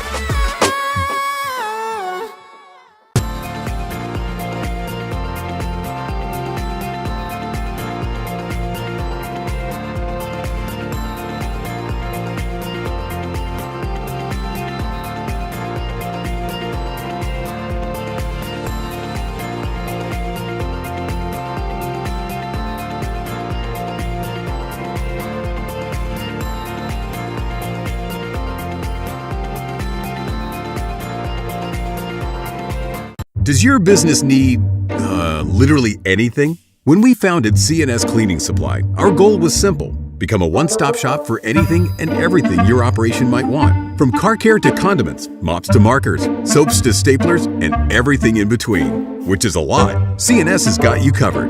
Give Delane Beckwith a call at 573-217-0104 or visit cscleaningsupply.com to get set up with, well, literally everything. Tell them Delane sent you.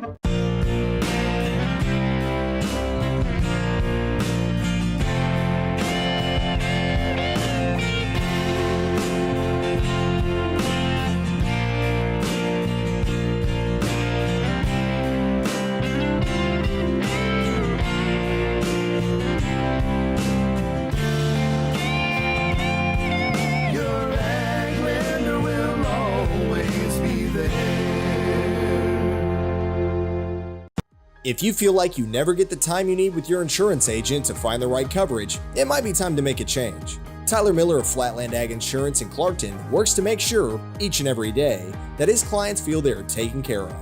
With years of experience in crop insurance in 4 states, he strives to provide you with the exact coverage you need for your specific situation. For more information, give Tyler a call at 573-276-8044. Here's to another great year. At Focus Bank, we believe in really free checking. What does that mean? Well, opening an account requires no more than $25 with no minimum balance requirements or monthly service charges. You'll also have access to online and mobile banking, online bill pay, direct deposits, mobile deposits, automatic payments, e-statements, a nationwide network of ATMs, and an instant issue debit card, all for free. Your first order of checks is on the house, and you'll also receive a complimentary thank you gift. Come visit us in Sikeston, Charleston, Crothersville, or East Prairie. Focus Bank, simple, hassle-free checking that's really free.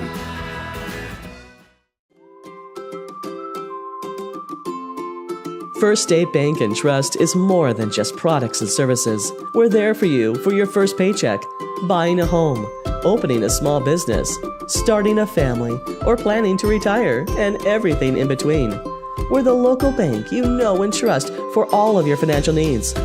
Visit fsbtrust.com or stop by your local First State Bank and Trust to explore all of your financial options.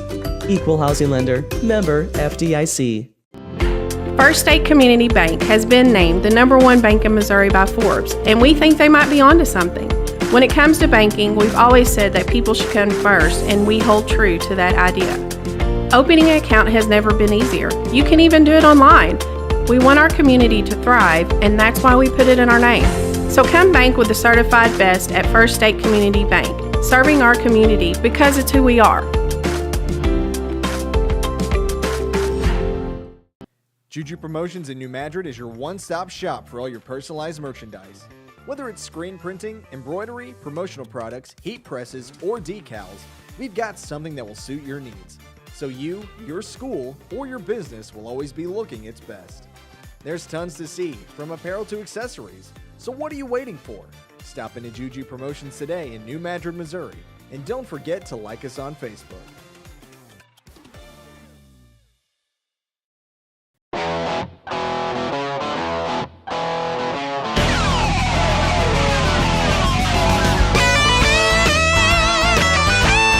We're right here at King Jerry Lawler's Hall of Fame Bar and Grill on world famous Beale Street, and as you can see, oh my gosh, we have the best barbecue ribs in Memphis.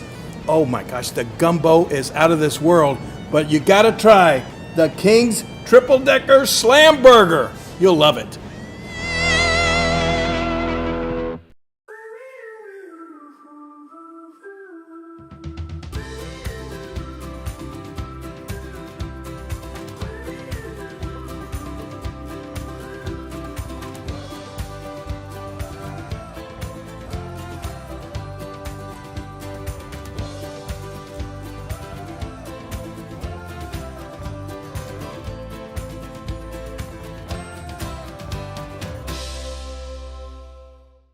Mathis Funeral Home of Dexter and Bernie strives to provide their community with the accommodations and services needed to relieve your family during times of loss. For more information, give them a call and see how Mathis Funeral Home can help meet your expectations in celebrating your loved ones.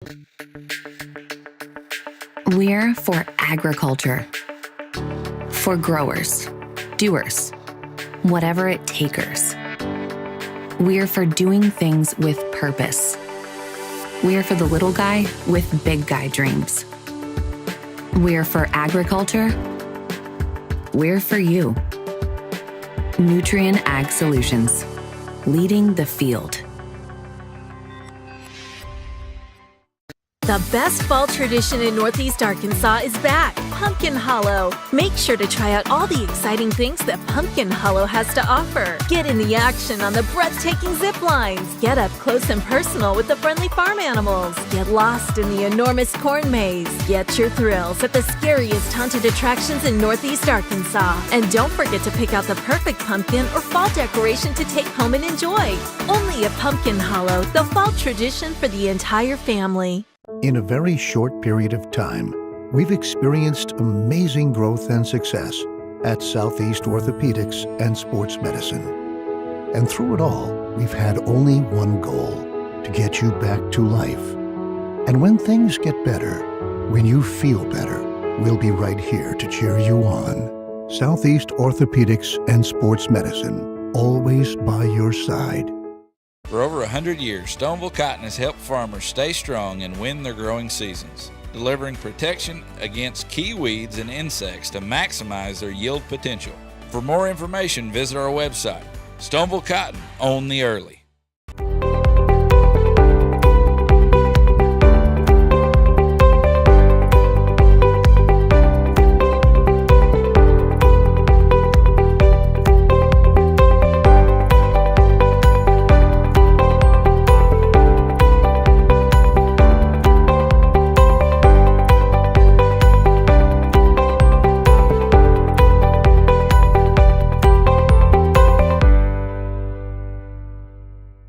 At Wings Etc., we take every one of our wings very seriously. Just like you do, Mr. Dipper, the master of measure, the prince of the poor. We know how you handle our jumbo wings with the perfect combination of urgency and care, just like we do.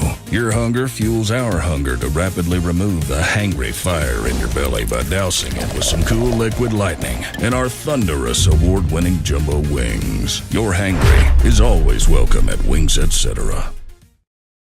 At Young Real Estate, we're Southeast Missouri, just like you. We are parents. We are teachers. We are grandparents. We are active in our community. We are patriots. Serving all of Southeast Missouri, and we are here for you. We are young.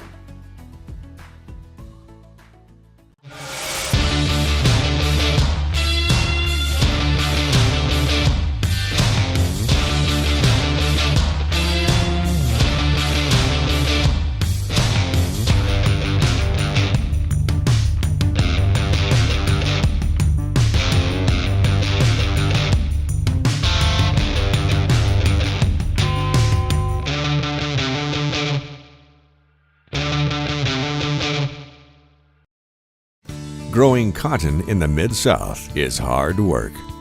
As a farmer, you make tough decisions every day. Choosing a cotton variety shouldn't be one of them.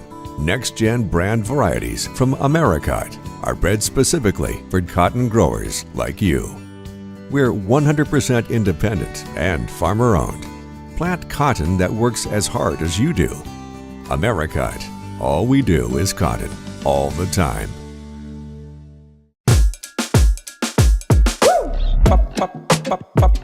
Julep, julep, julep,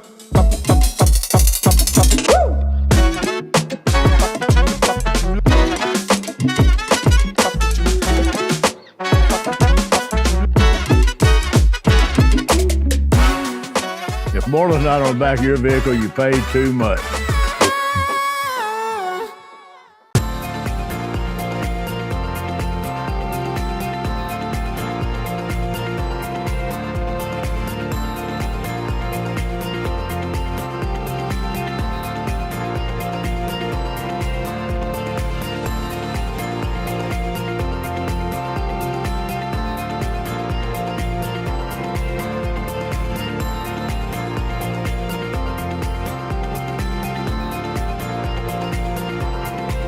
Does your business need, literally anything? When we founded CNS Cleaning Supply, our goal was simple. Become a one-stop shop for anything and everything your operation might want. From car care to condiments, mops to markers, soaps to staplers, and everything in between. Which is a lot. CNS has got you covered.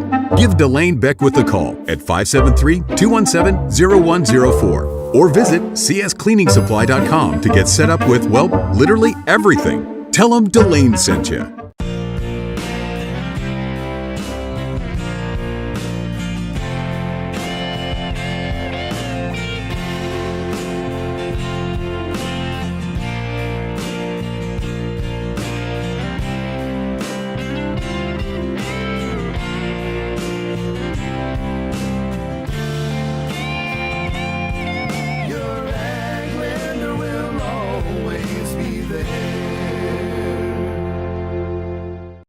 If you feel like you never get the time you need with your insurance agent to find the right coverage, it might be time to make a change.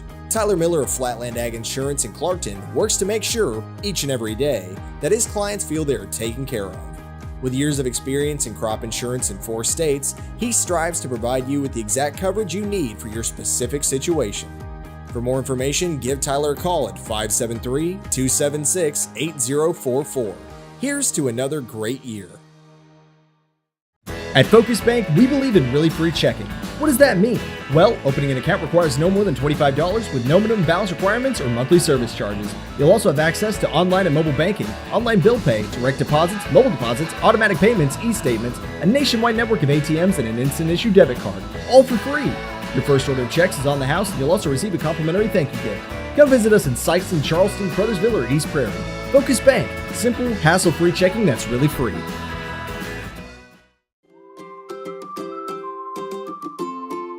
First State Bank and Trust is more than just products and services. We're there for you for your first paycheck, buying a home, opening a small business, starting a family, or planning to retire, and everything in between.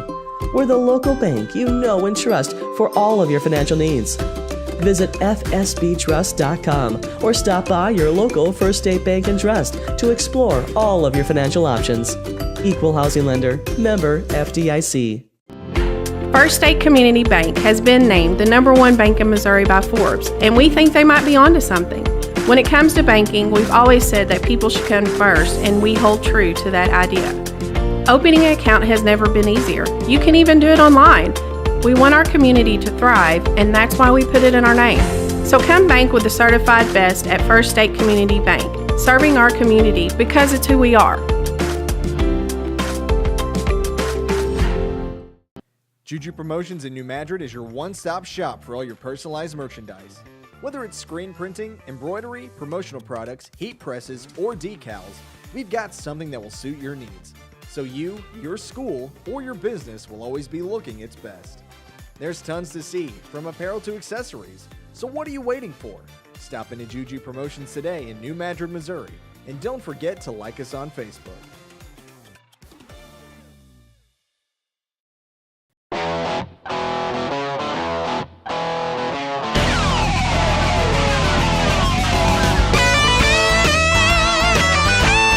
We're right here at King Jerry Lawler's Hall of Fame Bar and Grill on world famous Beale Street, and as you can see, oh my gosh, we have the best barbecue ribs in Memphis. Oh my gosh, the gumbo is out of this world, but you gotta try the King's Triple Decker Slam Burger. You'll love it.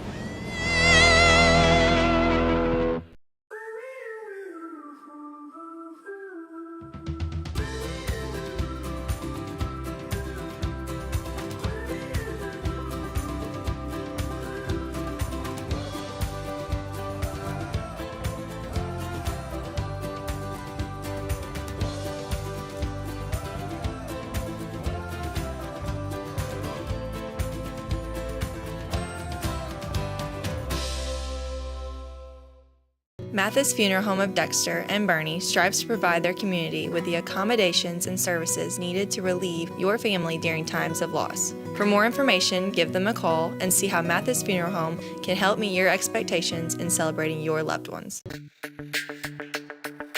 We're for agriculture. For growers, doers, whatever it takers. We're for doing things with purpose. We're for the little guy with big guy dreams. We're for agriculture. We're for you. Nutrien Ag Solutions, leading the field. Back in Dexter, Missouri, Jim, as we're getting ready for the third quarter. Real quick, while we've got time, go ahead and run through any score updates we may have. Sure. At the half, it's East Prairie 15, Donovan 6. In the second quarter, Portageville pouring it on Malden 62-6. Poplar Bluff 14-7 over Farmington at the half. New Madrid County Central 32-12 over Perryville at the half. And Scott City 27-0 over Chaffee. That was in the first quarter. Cape Central leads Sykeston 21-17 at the half. And at halftime, Jackson leads Confluence Prep 70-0. Big lead for Jackson there. Yep. Of note right now, looking down below us here, trainer seems to be looking at Jackson Howard's throwing arm somewhere between the elbow and wrist. So something to keep note of there. I saw Ryder Williams come out on the field. He's working with the center on snap. So almost looks definitely like we're going to see a new quarterback second or a third quarter. Yeah, and they were working with him. I noticed they were looking at Jackson there in the middle of the second quarter. They were doing that same kind of thing. They were looking at that throwing arm. He was putting pressure up, pressure down, like it was maybe a shoulder kind of thing. So, yeah, we'll see if he plays or not the second half. And next week, of course, the Bearcats have a tough one. They go to Park Hill Central's here? No. Park Hill Central is here, I believe. It is wedding weekend at my house, Jim. Okay, so you would know. Park Hill Central is here. You are correct next week, and you would certainly know that. That's exactly right. So yeah, having to get the cake, get stuff dropped off, back down here for the football game, back up the next morning for a wedding there. So yep, you're right. Park Hill Central is here next week. A tough game there because Park Hill Central is probably the class of Southeast Missouri this year. Jim, as we kind of look at this game, right now for Dexter, the name of the game is they got to play offense and they've got to start guarding people when it's a pass play for Kennett. Yeah. That's the two areas I identify for Dexter right now that they are going miserably wrong. Yeah, they've not played much very good pass defense for sure. And anytime they've tried to blitz, it seems like they've gotten burned on that pretty much. Not every time, but pretty much. And offensively, like you said, they have to get some sort of drive going on. They just have to. So Dexter will get the ball to start the second half, and we'll see first off who the quarterback's going to be. It's a good question there. As they're still looking at Jackson Howard down here. And likely Ryder Williams is the guy who comes in, plays that spot, second string for him. Also, Kennett, if you're Kennett right now, keep doing what you're doing. Yes. Just don't put the ball on the deck. They have turned it over twice on fumbles. Dexter recovered both of those. But Kennett also now is taking over on downs, the fumble off the face mask. So for Kennett, they have found ways to succeed in this game. Also, the hook and ladder that Dexter tried to throw that did not work. There's a kick. See if the communication is there. McDonald takes that at the 20, comes up. He's got room on the edge, tries to cut it outside, and is met there at the 40-yard line. So that's where Dexter's offense will take over.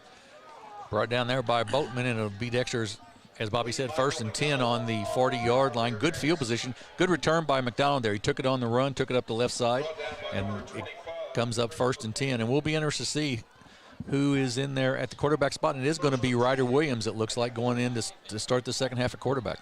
So Williams, the second-string quarterback behind Howard. Williams probably faster on the foot than Howard, but Howard definitely has the stronger arm. He's had more snaps this year, the timing routes for the wide receivers. So we will see how that will affect Dexter's offense as Williams will come out now. Empty backfield. Looks like Graham and Farmer to the top of the screen. Quavez and Joseph Pate to the bottom. Quavez in motion. That's a snap. Williams takes that himself up the field. Nice gain on first down. It's a pickup of 8. A good run that time by Ryder Williams and bring up a second down. He's done Ryder's played some wide out for the Bearcats and is the second string quarterback. He's in, and a nice run there. As you said, he's quick of foot. Not the same physical stature, I don't think, as Howard probably. And like I said, not as strong as arm, but gives up a little height. Jim Howard stands about 6'2", a little bit easier to see over that line. I'd say Williams is probably about 5'9", I would guess. That would be about right. I would assume too. Williams in the gun. That is Farmer in motion. Williams struggled with the handle, and he takes it first down, and more as Niggett takes him down there at the 45. So 2 runs for Williams to start the second quarter for Dexter. Yeah, I'm not sure that was a design run for Williams, but sort of had trouble handling the snap, and when he just took it and found the opening and got the first down. Well, very good for Williams to pick up the snap and take off running. First down, Dexter. We will get the chains corrected as they are there. Yep. And it is a empty backfield once again for the Bearcats. A shotgun formation, man with his hand on the ground is pull him. And there's another fumbled snap. That was at the feet of Williams. Yeah, when you've got a new quarterback in the ball game, that you've got to give him even a better snap than normal because he's got to, that's just a lot to ask of him already. So that will back Dexter up about 4 as it will be 2nd and 14 now from the 49-yard line. And, Bobby, that's the kind of thing we've talked about all night. The Bearcats just can't get a sustained drive. They do a couple things good. They get a first down, and then they sort of shoot themselves in the foot on first down here and make it a long second down situation. There is Farmer in motion coming near side. Quick out to Joseph Pate. He tries to get to the upfield, met by a Kennett would-be tackler, broken now. Another missed tackle, and Joseph Pate gets ahead for a couple. Looks like a gain of 2 on the play. Kylan Henson, the junior, with the initial hit there to force Joseph Pate back inside, and it'll bring up a long 3rd down. Interesting spot in the game now. You've got a pass with your backup quarterback in the game, and you've got to pick up 13 on 3rd or 12 now. It's 3rd and 12 for Dexter. If I was Kennett, I'd contemplate sending the house here on a blitz, I think, just to see if I could maybe get an interception, just have Ryder throw something up sort of questionable. We'll see what they do. Kennett, nobody deep, no safety back. Here is the pitch outside to Farmer. He's going to try to cut it up, gets behind a blocker and near first down yardage. Looks to be about a yard short, maybe 2 now. But that was good. I think Kennett was looking pass all the way, and the Bearcats just a pitch out to Farmer and picked up about 10 on that. So 4th down and a long 2 for Dexter. At this point in time, the game down 28, there's no choice. You've got to go for it pretty much every possession now. Still going to be empty backfield. Ryder Williams in the gun. Here it is, and Kennett jumps, and is that going to be on Kennett or Quavez? Because Quavez started early. Yeah, I believe Quavez, maybe it's going to be on Dexter, I believe. We'll see. Going to be on Dexter by the reaction of Williams there. Right. You know, Jim, the one thing I do like, Ryder Williams coming in at quarterback right here, he is an emotional leader for Dexter. He's a fiery guy. He's very positive. So if anybody can keep Dexter emotionally in this game, I've got to think it's going to be Ryder Williams. Dexter now scrambling back, trying to get in the same formation, it appears.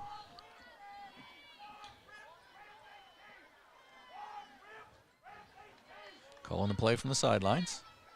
Jim, I could clearly hear that with the headphones on. Me too. Here is Williams. He looks for a pass, going to throw it deep over the middle, and caught there by Farmer and dropped. He had it and dropped it. Yep. Brought down back there by Henson once again, and that knocked the ball out, and give it over to Kennett. 1st and 10 on their own 42. A should-be touchdown is not for Dexter. Good throw by Williams there. Went a little sidearm with it, but a nice throw, put it right on the money. Well, Jim, it looks like Jackson Howard is done for the game. Is down below. He is getting ice on the arm. So he will be finished for the night. Yeah, and that's on that elbow, bicep kind of area. So we will see what Dexter can do here again. Just to come, and we'll get the play first, is Dexter's now coming at Pierce. He throws at, has a man caught there, wide open is Duncan, and he is taken down near the 38-yard line.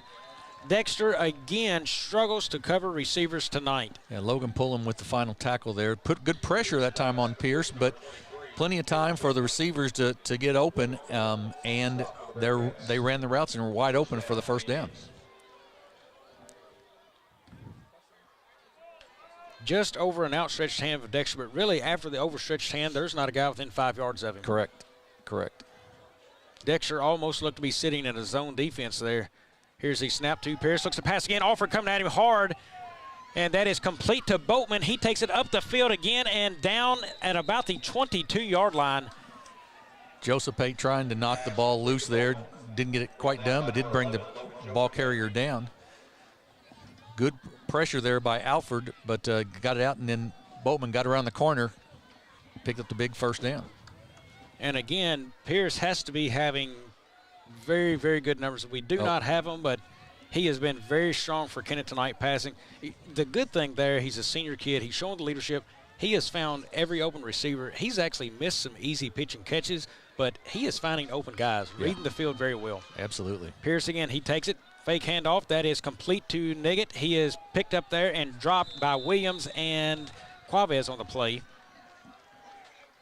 Pickup of about 5 on that.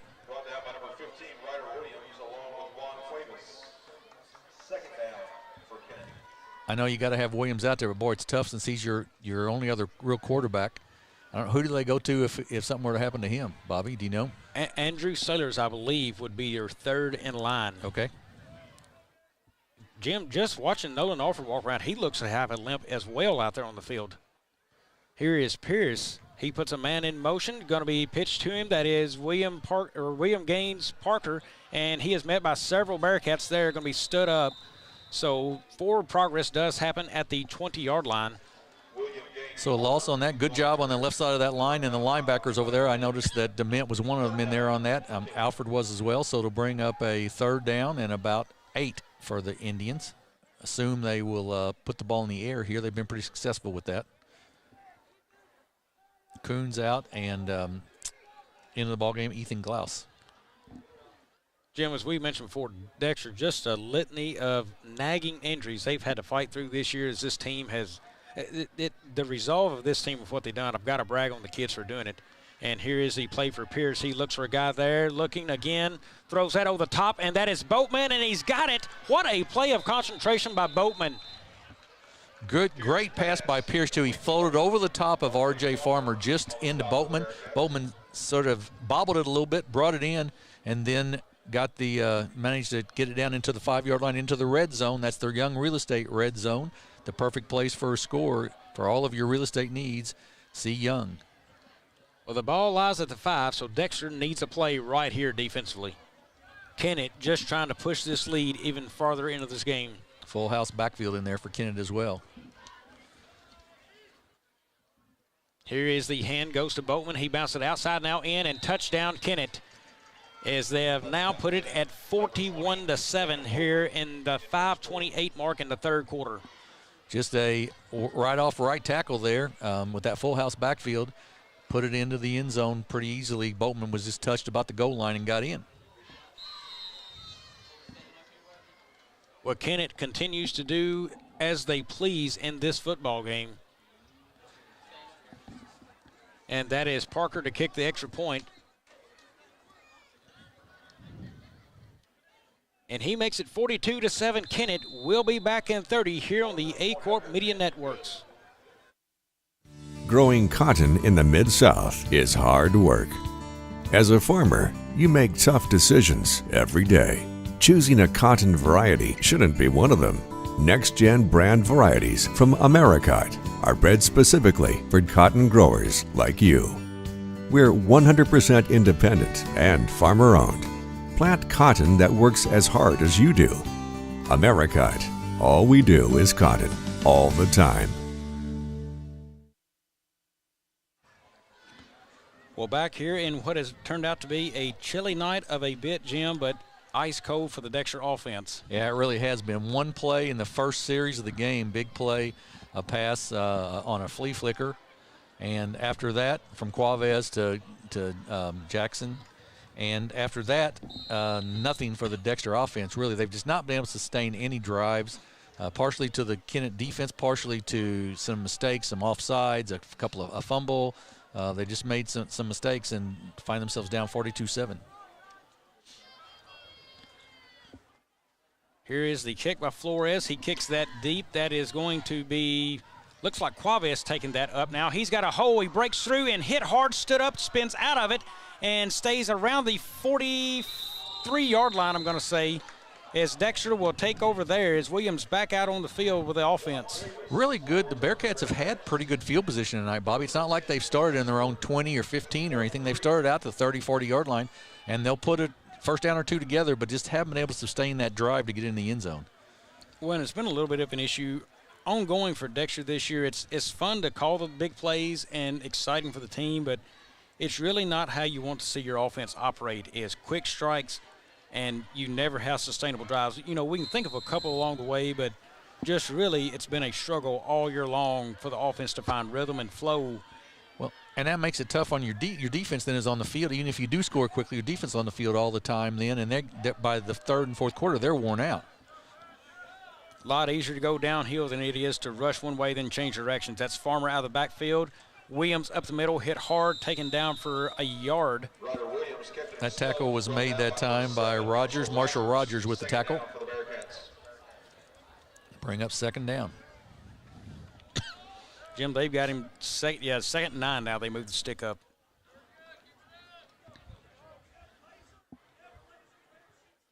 Any precursor, I mean, Park Hills will be just like this Kennett Indian team, just as good or better. Yes, I would agree with that. Yes, Farmer again out of the backfield, motions out. Probably the best two teams in the district are the Indians and the Park Hills Rebels. Play clock was down to 1. Williams looks for the pass. He gets it out there to Joseph Pate. He's got it up near first down yardage and out of bound right at the marker. I think they're going to maybe mark him possibly a yard short right there. I believe that's right. I believe third and about 1.5 or so. That's exactly right. This Kennett team next week takes on the Poplar Bluff Mules at home. They've got 2 home games to finish the season. Poplar Bluff at home next week, and then Valley Catholic. So they've got a couple of interesting games left in the season as well. Want to remind everyone tonight's game is brought to you by Wings Etc. Good food, great times nearby. Make sure to stop by Wings Etc. right here in Dexter, Missouri. Farmer with a low snap, and it's going to be a false start, I believe. I believe that's probably right. And part of that has to do with the fact that you've got a new quarterback in there. Just the cadence is different. Everything's a little different. But teams have to adjust, and I think we're going to take a little time out to see if we can get just calm everybody down a little bit. Jim, we will take one as well and be back here in 30.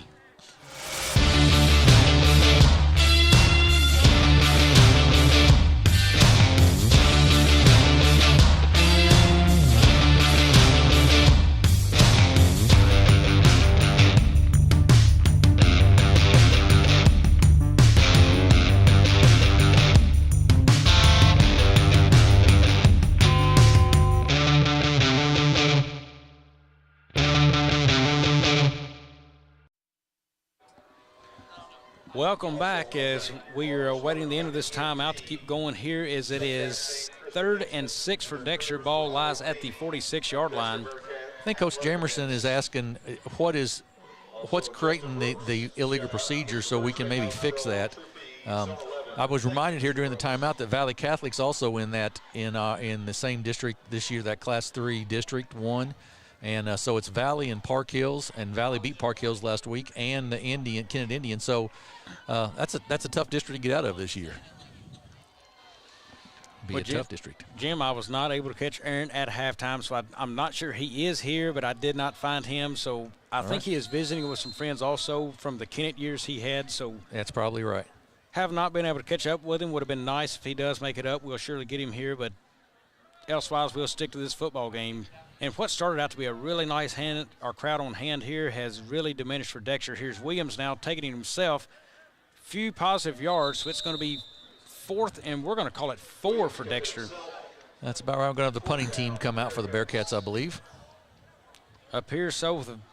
I guess the second time tonight, the punt team. Yes, I believe that is correct. I believe that is right. Kennett has been good in every area of this game tonight.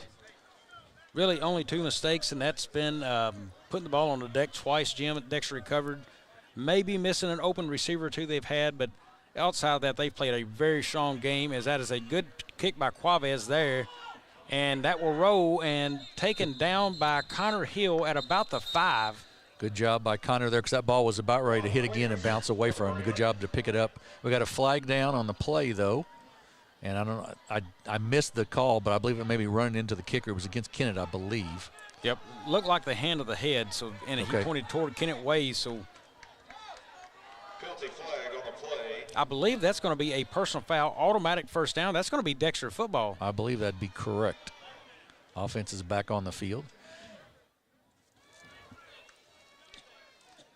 While they're sorting this out, just a reminder, next Friday night we will be in Benton, Missouri at Thomas Kelly High School, where the Kelly Hawks will be hosting the Portageville Bulldogs in a battle between the Class 2 Hawks and the Class 1 Bulldogs. Stay tuned for more upcoming events on all Aycorp Media networks as we move forward into the 22-23 high school football season.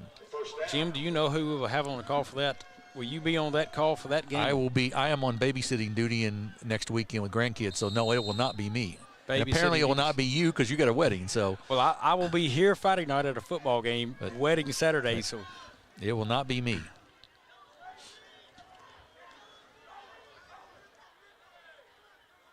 I sure enjoy calling the games, but when I've got a chance to watch my kid, I do it. And I understand that. There will be a day when he'll graduate, and I will call many more games, and that is Farmer now down to the 35-yard line. Well, and I'm the same way, Bobby. If it's a choice of calling a game or getting to spend a little time with my grandkids I don't see very often, I'll always pick the grandkids, you know. Second and about 2 for the Bearcats with 11 seconds to go, a minute 18 to go in the third quarter. Dexter has found a little bit more, it seems to be some open spaces, whether it's quarterback runs with Williams or not this half, but still just not enough right now going for him. Here's the fake hand to McDonald. That is Farmer up the middle, and first down yardage for Dexter. Yeah, good run that time. And they've really gotten away at all from the jet sweep here in the second half, Bobby. It just didn't work in the first half, and they've really gotten away from it here in the second half. Well, you know, we noted earlier in the game, your best blocking wide receiver out of offense tonight, trying to save him from the defensive side. And then was the discipline of Kennett's defense. I was talking with a couple of guys down there at halftime. They are very disciplined. They're staying with those cutbacks where they're not there. Dexter hasn't read the outside block as well as they need to for jet sweeps. So it's very good there by Dexter to stay on the inside run game as Farmer picks up good yardage again. Yeah, about 7 or 8 there for RJ on that. And you got to think, Kennett, as we get the last 13 seconds here of the third quarter, Kennett had to be prepared for Dexter's jet sweeps. They certainly seem like they prepared for it well this week as they have covered all of them. None of them going for very big yards tonight. McDonald in motion. He gets the jet sweep there. It's going to be a flag on a play. I think it's a false start on Dexter anyway. So the play looks to be coming back as that ends the third quarter. We will stay with the call before going to break. Yeah, I believe you're right. I believe it's going to be procedure on the Bearcats here. Procedure has been an offensive killer for the Bearcats this season. Yeah. We'll see here for sure, but flag lies at the 20-yard line, far side of the field there. Illegal shift there, so Dexter will be backing up. That will take us to the end of the third quarter. We'll be back to start the fourth here in a few on the Aycorp Media Networks.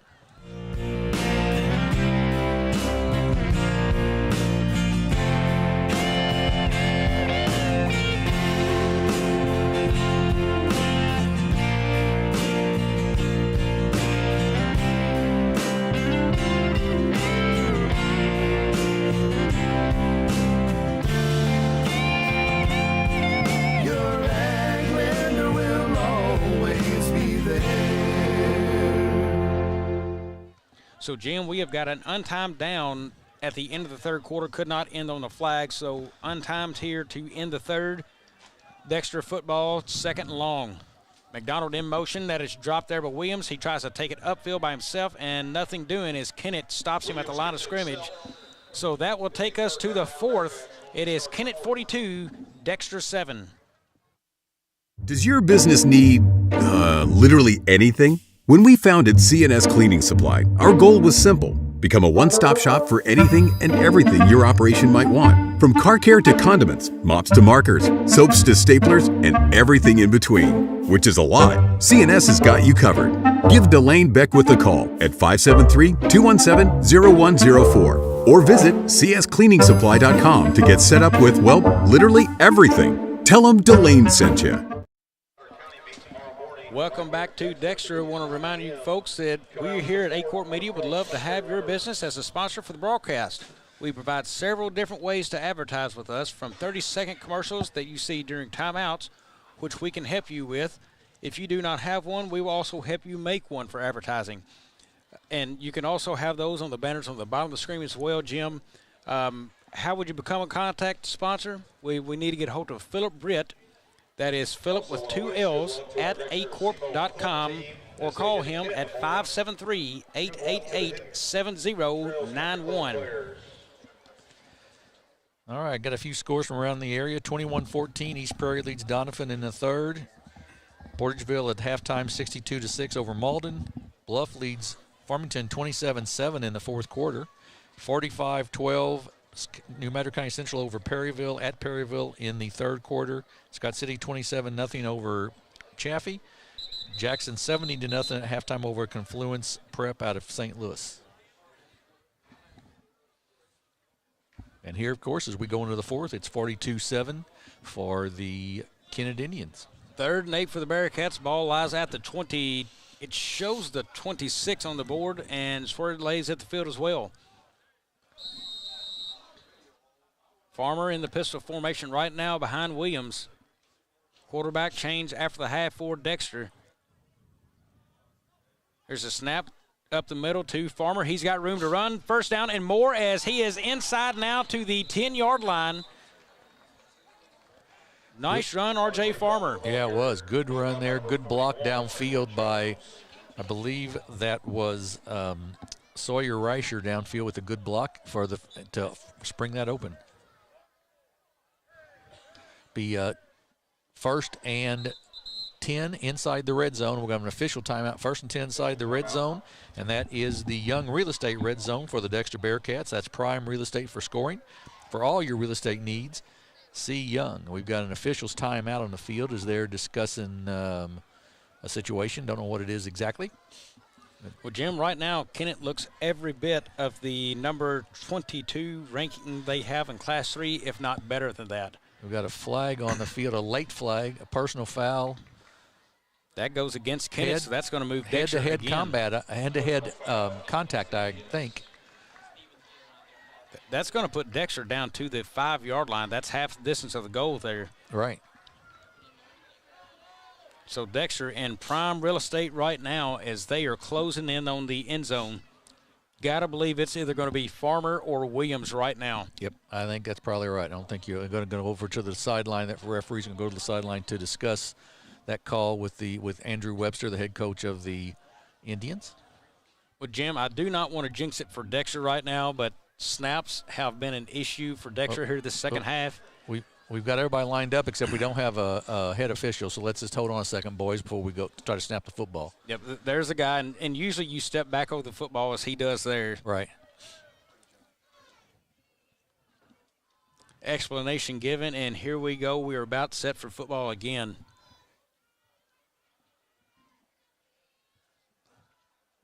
First and goal at the 6. There's the whistle, and we are set. Williams has Farmer to his right. Here's the jet sweep to Farmer or McDonald, and he gets it in. Touchdown, Dexter. Touchdown, Bearcats. Surprising call for me, Jim. I thought that would stay more up the middle, and they go with McDonald on the jet sweep. So Dexter back on the board. 42-13 right now. Bobby, he did sort of, we talked about earlier, he took the right spot that time. He cut it in, then cut it out as opposed to carrying it all the way outside. So a nice job there by Lee Michael McDonald for the touchdown. DeMint has that. Here's the kick up and good. So 42-14, 10:57 left to play in this one. We'll be back in 30. Juju Promotions in New Madrid is your one-stop shop for all your personalized merchandise. Whether it's screen printing, embroidery, promotional products, heat presses, or decals, we've got something that will suit your needs. So you, your school, or your business will always be looking its best. There's tons to see, from apparel to accessories. So what are you waiting for? Stop into Juju Promotions today in New Madrid, Missouri. And don't forget to like us on Facebook.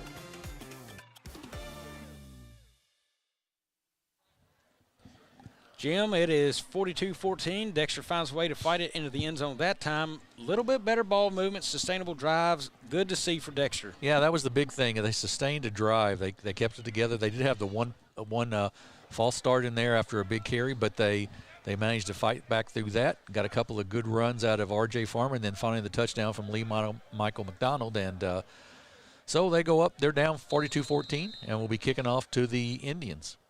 Really the first time that Kennett has struggled to stop Dexter in any form of this game right there was that drive. And there's an onside kick if it goes 10, and that's going to be Dexter football. Nobody touched it. Wisely kept everyone away from it as the guys for Dexter got up there and just blocked Kennett away from that football, Jim. That was an excellent job. My concern was going to be one of the Bearcats would pick it up before it went 10 yards, but they've been well schooled, obviously. They kept it until it went 10 yards, and then they get the ball 1st and 10. Stop the clock because it's not a 35-point game anymore, so we have to stop the clock there. So Dexter football now. Williams back in the gun. He's got Farmer behind him. Graham to the top of the screen. McDonald, we'll call it the slot. It's not really a slot back there, but McDonald positioned there, and there is Joseph Payton now going. He's getting the kicking tee off the field. Yeah, and they're resetting the clock, I believe. Because with a 35-point difference, the clock runs continually in high school football second half, but it's no longer that, so it's a regular timing now. So back to football. Williams has his group now, resets, pull him to the other side of the line. Here's a snap. Hand goes to Farmer up the middle. Met immediately there by number 7. That is Marshall Rogers for Kennett. Nice job there of Marshall Rogers breaking through and stopped Farmer for the 2-yard loss. Brings up, as you said, a 2nd and 12 now. Jim, you get the feeling right here for Dexter. They need to find a quick strike right here. You got the onside kick, quick strike. They need a quick score out of this one. Yeah, they really do. And if they can, if they could get past the line of scrimmage, that nobody's deep for Kennett. They're not playing a deep safety at all. It's about 6 yards off the line of scrimmage. They might get something, but they've got to get through that line of scrimmage. There's a pass outside to Graham. He's got it. Tries to get to the far sideline in space. Does not. Taken down. That is number 10, Kalen Henson. That's a long pass across that field, Bobby, to try to set that bubble screen up and not give your defensive guys time to adjust to it, and they adjusted well and made the tackle. Well, trying to make bubble screens out there with only one blocker, it's a very tough play, Right. You like to see that bubble screen almost set up when you have 2 receivers out there. Almost, I remember back in the day, Tennessee Vols used to run it very well. They'd step a guy out from behind that, had 2 receivers in front, and he truly is in a bubble right there. Right. That way he's got at least 2 blockers in front and a hole to go through. Here's the pitch outside to Farmer. He's got it. It's going to cut it upfield, gets it past midfield, and up past the 45 now, down to the 43-yard line. Pretty nice lead block that time by Joseph Pate out there in front to give the Bearcats a chance, at least on 4th down. It'll be 4th down and about 5, and gives them an opportunity. Situation, truthfully, Farmer probably needed to get out of bounds on that play for Dexter. Good point. That would have stopped the clock. It would have saved a little bit of time. Bearcats need all the time they can work with. They have it now 4th and 4 to go. Williams has been very good out of the gun tonight on his legs in the second half when he's had an opportunity to run it. Likely a pass play coming. Roon to the top of the screen here for McDonald on a jet sweep if they choose it. It is McDonald. It's a hand. He's going wide side there. Lead blocker is Joseph Pate. McDonald had the first, and now he gets more of it. He's broken past now to the 20, to the 10. Can he go? He is taken down at the 1-yard line. McDonald, I thought, was going to cost himself the first down, Jim, and he stopped right at the line, cut back, and found a seam to get upfield. That's exactly right. It was one of those plays that was going to be fantastic or it was going to be terrible, one of the two. If he got tackled behind the line after having the first down, it's a disaster. Instead, he breaks through down to about the 2 in the red zone, the Young Real Estate red zone. Prime scoring place. If you're looking for real estate sales, talk to Young Real Estate. Well, when the ball was sitting at the 39 was what we'll call it, and McDonald can run it down to the 1, that helps on the quick strikes. Yes, it does. Here is a fumble on the play, and Williams is met out near the 9-yard line. And, Bobby, that's just what we've talked about all night. Every time the Bearcats have something good, it seems like then it's a fumbled snap or a illegal procedure penalty or something like that. And now it's 2nd and goal from about the 8. Well, Jim, the play you call for a lot, when you've got 1 yard to go, just get it under center. That would have been a great time. Yeah, get it under center and go. Even if you're going to hand off to your fullback. I mean, Kennett, puts the big group in back there to try to run it in, and that's not a bad concept. Dexter has it now, ball marked at the 8-yard line. Williams hands that to Farmer. Farmer tries to cut it up. Nothing much doing there. Yeah, sort of lost his footing right off the bat there, and he'll bring up a 3rd down and goal from the 5. Well, again, the ball's going to be marked near the sideline to us here, so a lot of green grass or turf, if you want to call it that, to the top of the screen. We will see if Dexter tries to use it. It'll be one-on-one coverage out there for Graham. Connor Hill in the ball game at the wing over here on this left side. Jim, a hard plant inside and a corner route outside could have a touchdown pass written all over it. Williams checks, puts a man in motion. That is Joseph Pate, fakes it. He's going to roll out. There's a corner route, had his man, and that's Farmer. Jim, he had the corner route touchdown pass for Graham wide open if he wanted it. Yeah, he did. He absolutely did. Brings up 4th down, and I believe we're going to see Levi DeMint come on and attempt a field goal. That was one, going back and looking at the replay, they may see an opportunity missed right there for Dexter to crawl back a little closer. Yeah, just a like I said, it was a good opportunity. He just didn't see the receiver out there, and brings up the Levi DeMint to attempt the 22-yard field goal. DeMint certainly has the leg. It's down. Hold is good. Kick up and no good. Guess it was wide right a little bit. Yeah, I'm struggling to see around the edge without getting my head in the camera view, as I've done a couple times this year. So Dexter really misses out. Had the ball sitting at the 1-yard line, turns it over to Kennett. And just like we talked about, Bobby, that's sort of a microcosm of what the night has been. You get a little bit of something going on and just a mistake of some sort. In this case, it was a fumbled snap, and it blows up the entire offensive series then. Well, defensively for Dexter Knight, as we've noted, very good against the run. You know, you got to be happy with the play, but the pass defense has just not been there, and Kennett has picked them apart tonight on it. Yeah, they really have. 6:23 to go. You got to believe Kennett will just sort of keep the ball on the ground here as best they can. Dexter now several D-backs on this play, and Pullum late getting on the field, and that is Bowman up the middle and fumbles the football. That is going to be recovered. I'm thinking Kennett may have gotten back on that play. That was an interesting formation there too, Bobby, as we see who comes out there with it. And we'll see what the call is. No call yet. I don't know if we got a player down. And Kennett with the Dexter's football. Dexter football. So I'm quickly going to note something, and I know some of these kids go back and watch these films sometimes, but Logan Pullum, you've got to know where you're at in a football game. You play every down on defense. How do you not know you're on the football field right now? You got to know you're in the game. I agree with you. So, Logan, I hope you go back and watch this and know that you've got to know you're in every play. I mean, I think he's on every play except maybe extra points. So, and he needs a water break. I'm not doubting him there, but, you've got to be set to go in this moment of the football game. Nonetheless, it turns out great for Dexter. They've got the football, so they'll have a chance to mark it back down again. Another turnover on Kennett. Ball lies at the 36. Williams has it. Here he goes. Hands off to Farmer up the middle. Nice run. Spin move there down to the 30-yard line. Farmer does a nice job of running the ball hard up the middle. It really does a good job there. He picked up about 7 on that, and he'll bring up a 2nd and 3. Just a good job. And the offensive line's done a nicer job here of opening some things up. Jim, I say it quite often in broadcast. I'd love to see the combination of Farmer and Kennedy this year. Kennedy a little bit more straightforward downhill runner. Farmer, the spin move guy who can be shifty, would have been fun. And Kennett offsides. Yep, that'll give the Bearcats, I believe, a 1st down. I believe it will. Jim, you need to score with 5:40 left. 1st down now. Great time to go one-on-one coverage somewhere for the end zone. Yep. Give it a shot. Yep, I think you're right. I think it would not hurt anything at all. Give it a shot at it. I agree. Graham, single man coverage, top of the screen.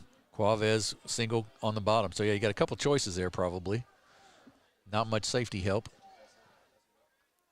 Inside slot is Josephate there. Farmer now to the left of Williams. Here's Josephate in motion. Hands to Farmer up the middle. Good run for Farmer. Dexter needs to be moving with a little bit more urgency if they want to have a chance to close in on this one.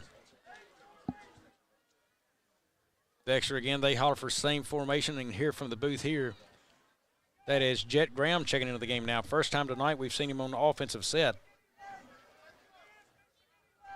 Jet had his first touchdown run of his varsity career last weekend against Caruthersville on a nice run.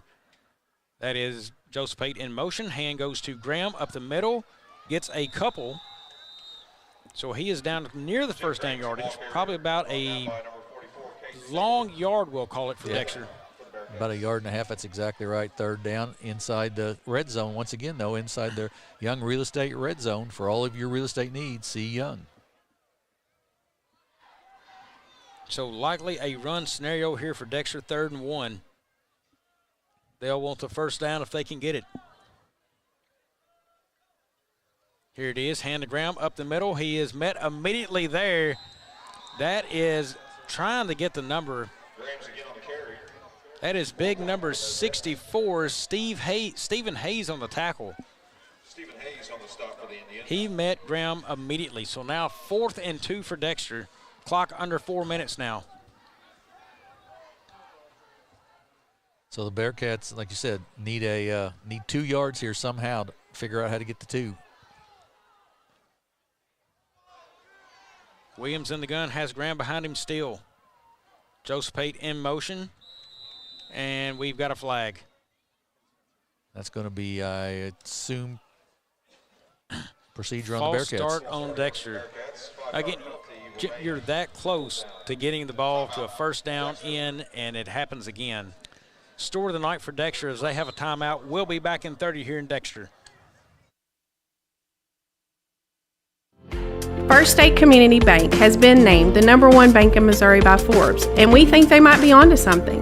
When it comes to banking, we've always said that people should come first, and we hold true to that idea. Opening an account has never been easier. You can even do it online. We want our community to thrive, and that's why we put it in our name. So come bank with the certified best at First State Community Bank, serving our community because it's who we are.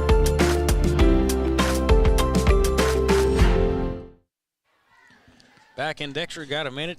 Jim, want to thank our broadcast crew, Tori Peterson, Hannah Thurman, Andrew Moore, Josh I here beside of us, Mr. Lassiter as well. And we've got another cameraman. I think I saw Brad here as well. Is that correct? Presley. Presley's here as well on the camera. Guys, thanks for what you do, because without them, Jim, it's impossible to put on the show we have. Exactly right. Exactly right. Brings up a 4th down. I was trying to see if there's any difference in scores. Scott City leads Chaffee 68-7 in that's the final. Poplar Bluff 27-13 over Farmington. New Meadow County Central 52-18 over Perryville. 4th down for Dexter. They've got it 4th and 7 here. Look over the sideline, get the play called in. Here is Williams. He's got it. Shotgun, looks. He's got a man deep, throws it, and that is caught by Graham. Touchdown, Dexter.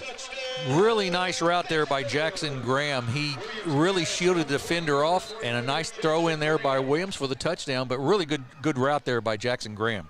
So there is a flag laying at the 15-yard line. Bearcats do not look very enthused right now. Ineligible receiver looking like coming in.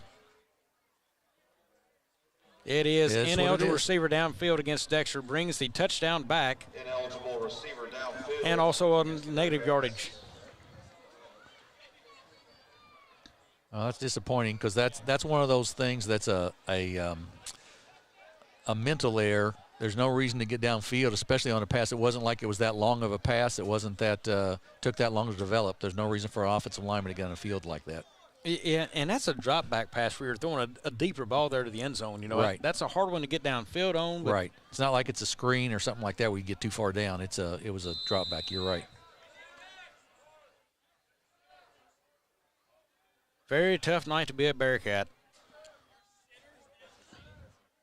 Here is Graham back out now, bottom of your screen. He just had the touchdown reception that was called back. Jim noted earlier, he's got to be closing in on some high numbers for Dexter as a wide receiver touchdowns in his season. He's had a bunch. As Joseph Pate in motion, Williams drops back to pass, looking for a man, and he is going to be hit tremendously hard there. Taken down by number 7, that is Marshall Rogers. Tolliver in there as well on that sack, and it's going from a 1st and goal on the 2. It's a turnover on downs on the 35. That is not a recipe for success for sure. I will mention, you were talking about those touchdowns in a season. I broadcast on the radio back in the Wheeler era, and I think Gavin Miller had 20 or 25 in one season. So Jackson's got a ways to go on that one. That was a group that they threw a whole bunch of touchdown passes in that season. That's a fine season as a wide receiver. Yes, it was. It was a ton. It was a ton of touchdown passes. I know that. I know his son was, I believe, just finished up his 8th grade season as a wide receiver for that group. He did. Looking to come up next year and make a difference, hopefully. Yep. Here's Kennett on the ground for Boatman. He is hit there by Pullum and then hit again on the outside. Could not tell who picked him up. May have been Dement or Quavez. You mentioned that middle school group for Dexter. They completed their 2nd undefeated season in a row. So congratulations to Coach Mark Thrower and that group and their season. Jim, I never want to put too much stock in underclasses, but good for them. But it's all about development. Right. What's the next step for those guys? Do they develop on and progress more next season? Absolutely. That's the How question. much does the body grow? There's a lot of things in player development you've got to look at. Dexter now in that 5-man front as Kennett is playing clock now. Yep. Got to get down to 2-1. Here's the snap. Big man up the middle. And that was a good play with Jet Graham. Yes, it was. I saw him try to rip that football loose. Yeah, it was. And also Joseph Pate went low for the tackle because that's what you have to do in that situation. The big guy, Kennett's just playing a full house backfield, and they've got big Evan Parker back there, who's 275. That's who had the football right then.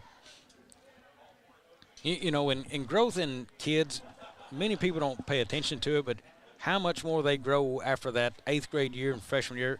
I believe my son was close to 6'1" as an 8th grader. Well, he's 6'1" now, Jim, and likely done in height, but now it's all about the physical strength you can put on. As there's Boatman again as he comes up.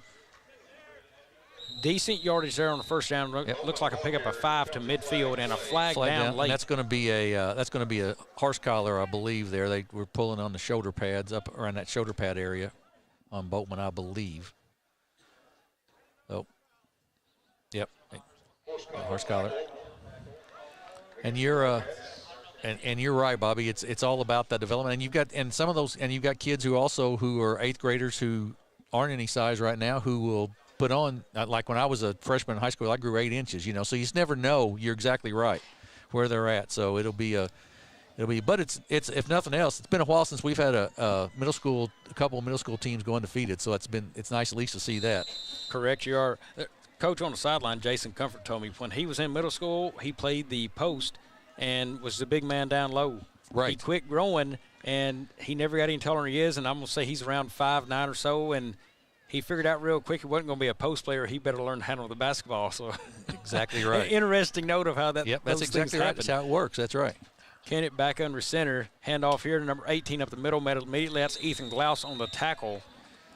And that is Morrison Jackson on the carry for the Indians. Jackson Morrison, the ball carrier. Brought down by number 74, Ethan Glaus. Minute 14 to go here and counting.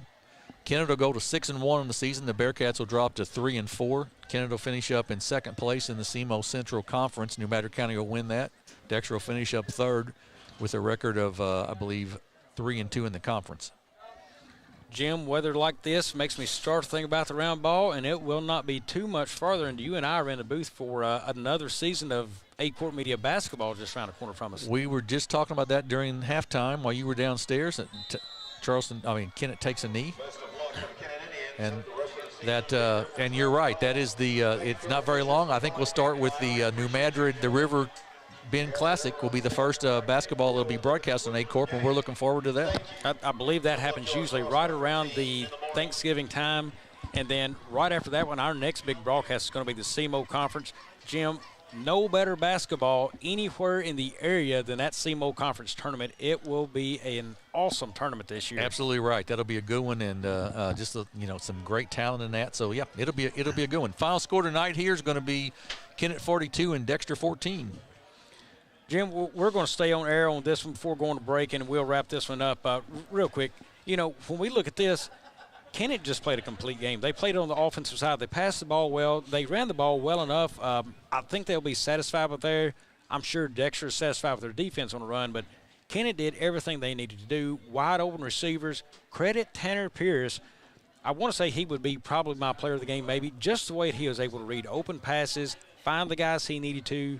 Every time he threw the ball, it seems like a guy was open. Yep. He picked the right guy to throw to every time. He missed a couple of completions, but, boy, he sure did make the reads. Yeah, that's right. You're exactly right, Bobby. He read the situation right, found the right places to put the football when the players were open, and his receivers, give them credit, made the catches when they could. And the Bearcats just defensively couldn't stop the pass, and offensively they just honestly shot themselves in the foot all night. Every time they would get a drive going pretty much, there would be offsides, a procedure, a fumbled snap, something like that, and it just killed them offensively where they could not keep a drive going. Defensively also for Kennett, Evan Parker, tremendous game in the middle on number 75. What a performance by him. If Kennett can keep this up, you're looking at the possible rematch of further on in the playoffs of Kennett Park Hills. That could be a big matchup. Interesting to see how it go.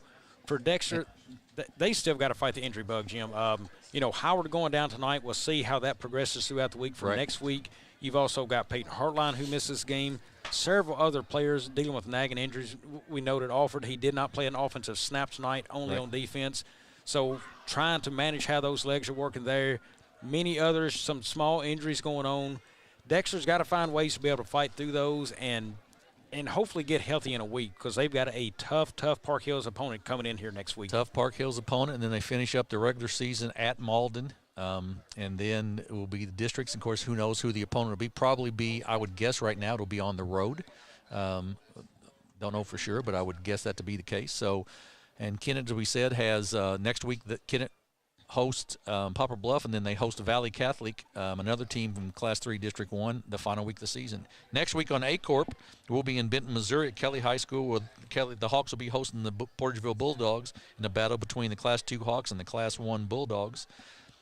Be sure you join us. We'll be on the air about 6:50 or so next week, and for that should be a good matchup. And then the final game of the season, I believe, is New Madrid at Portageville on a Thursday night the week after that. So hard to believe we're down to the final 2 weeks of the regular season in football, Bobby. Final 2 weeks, and Kennett a good showing in this one. They take it 42-14. For Jim Riker and myself, saying so long from Dexter, Missouri, folks.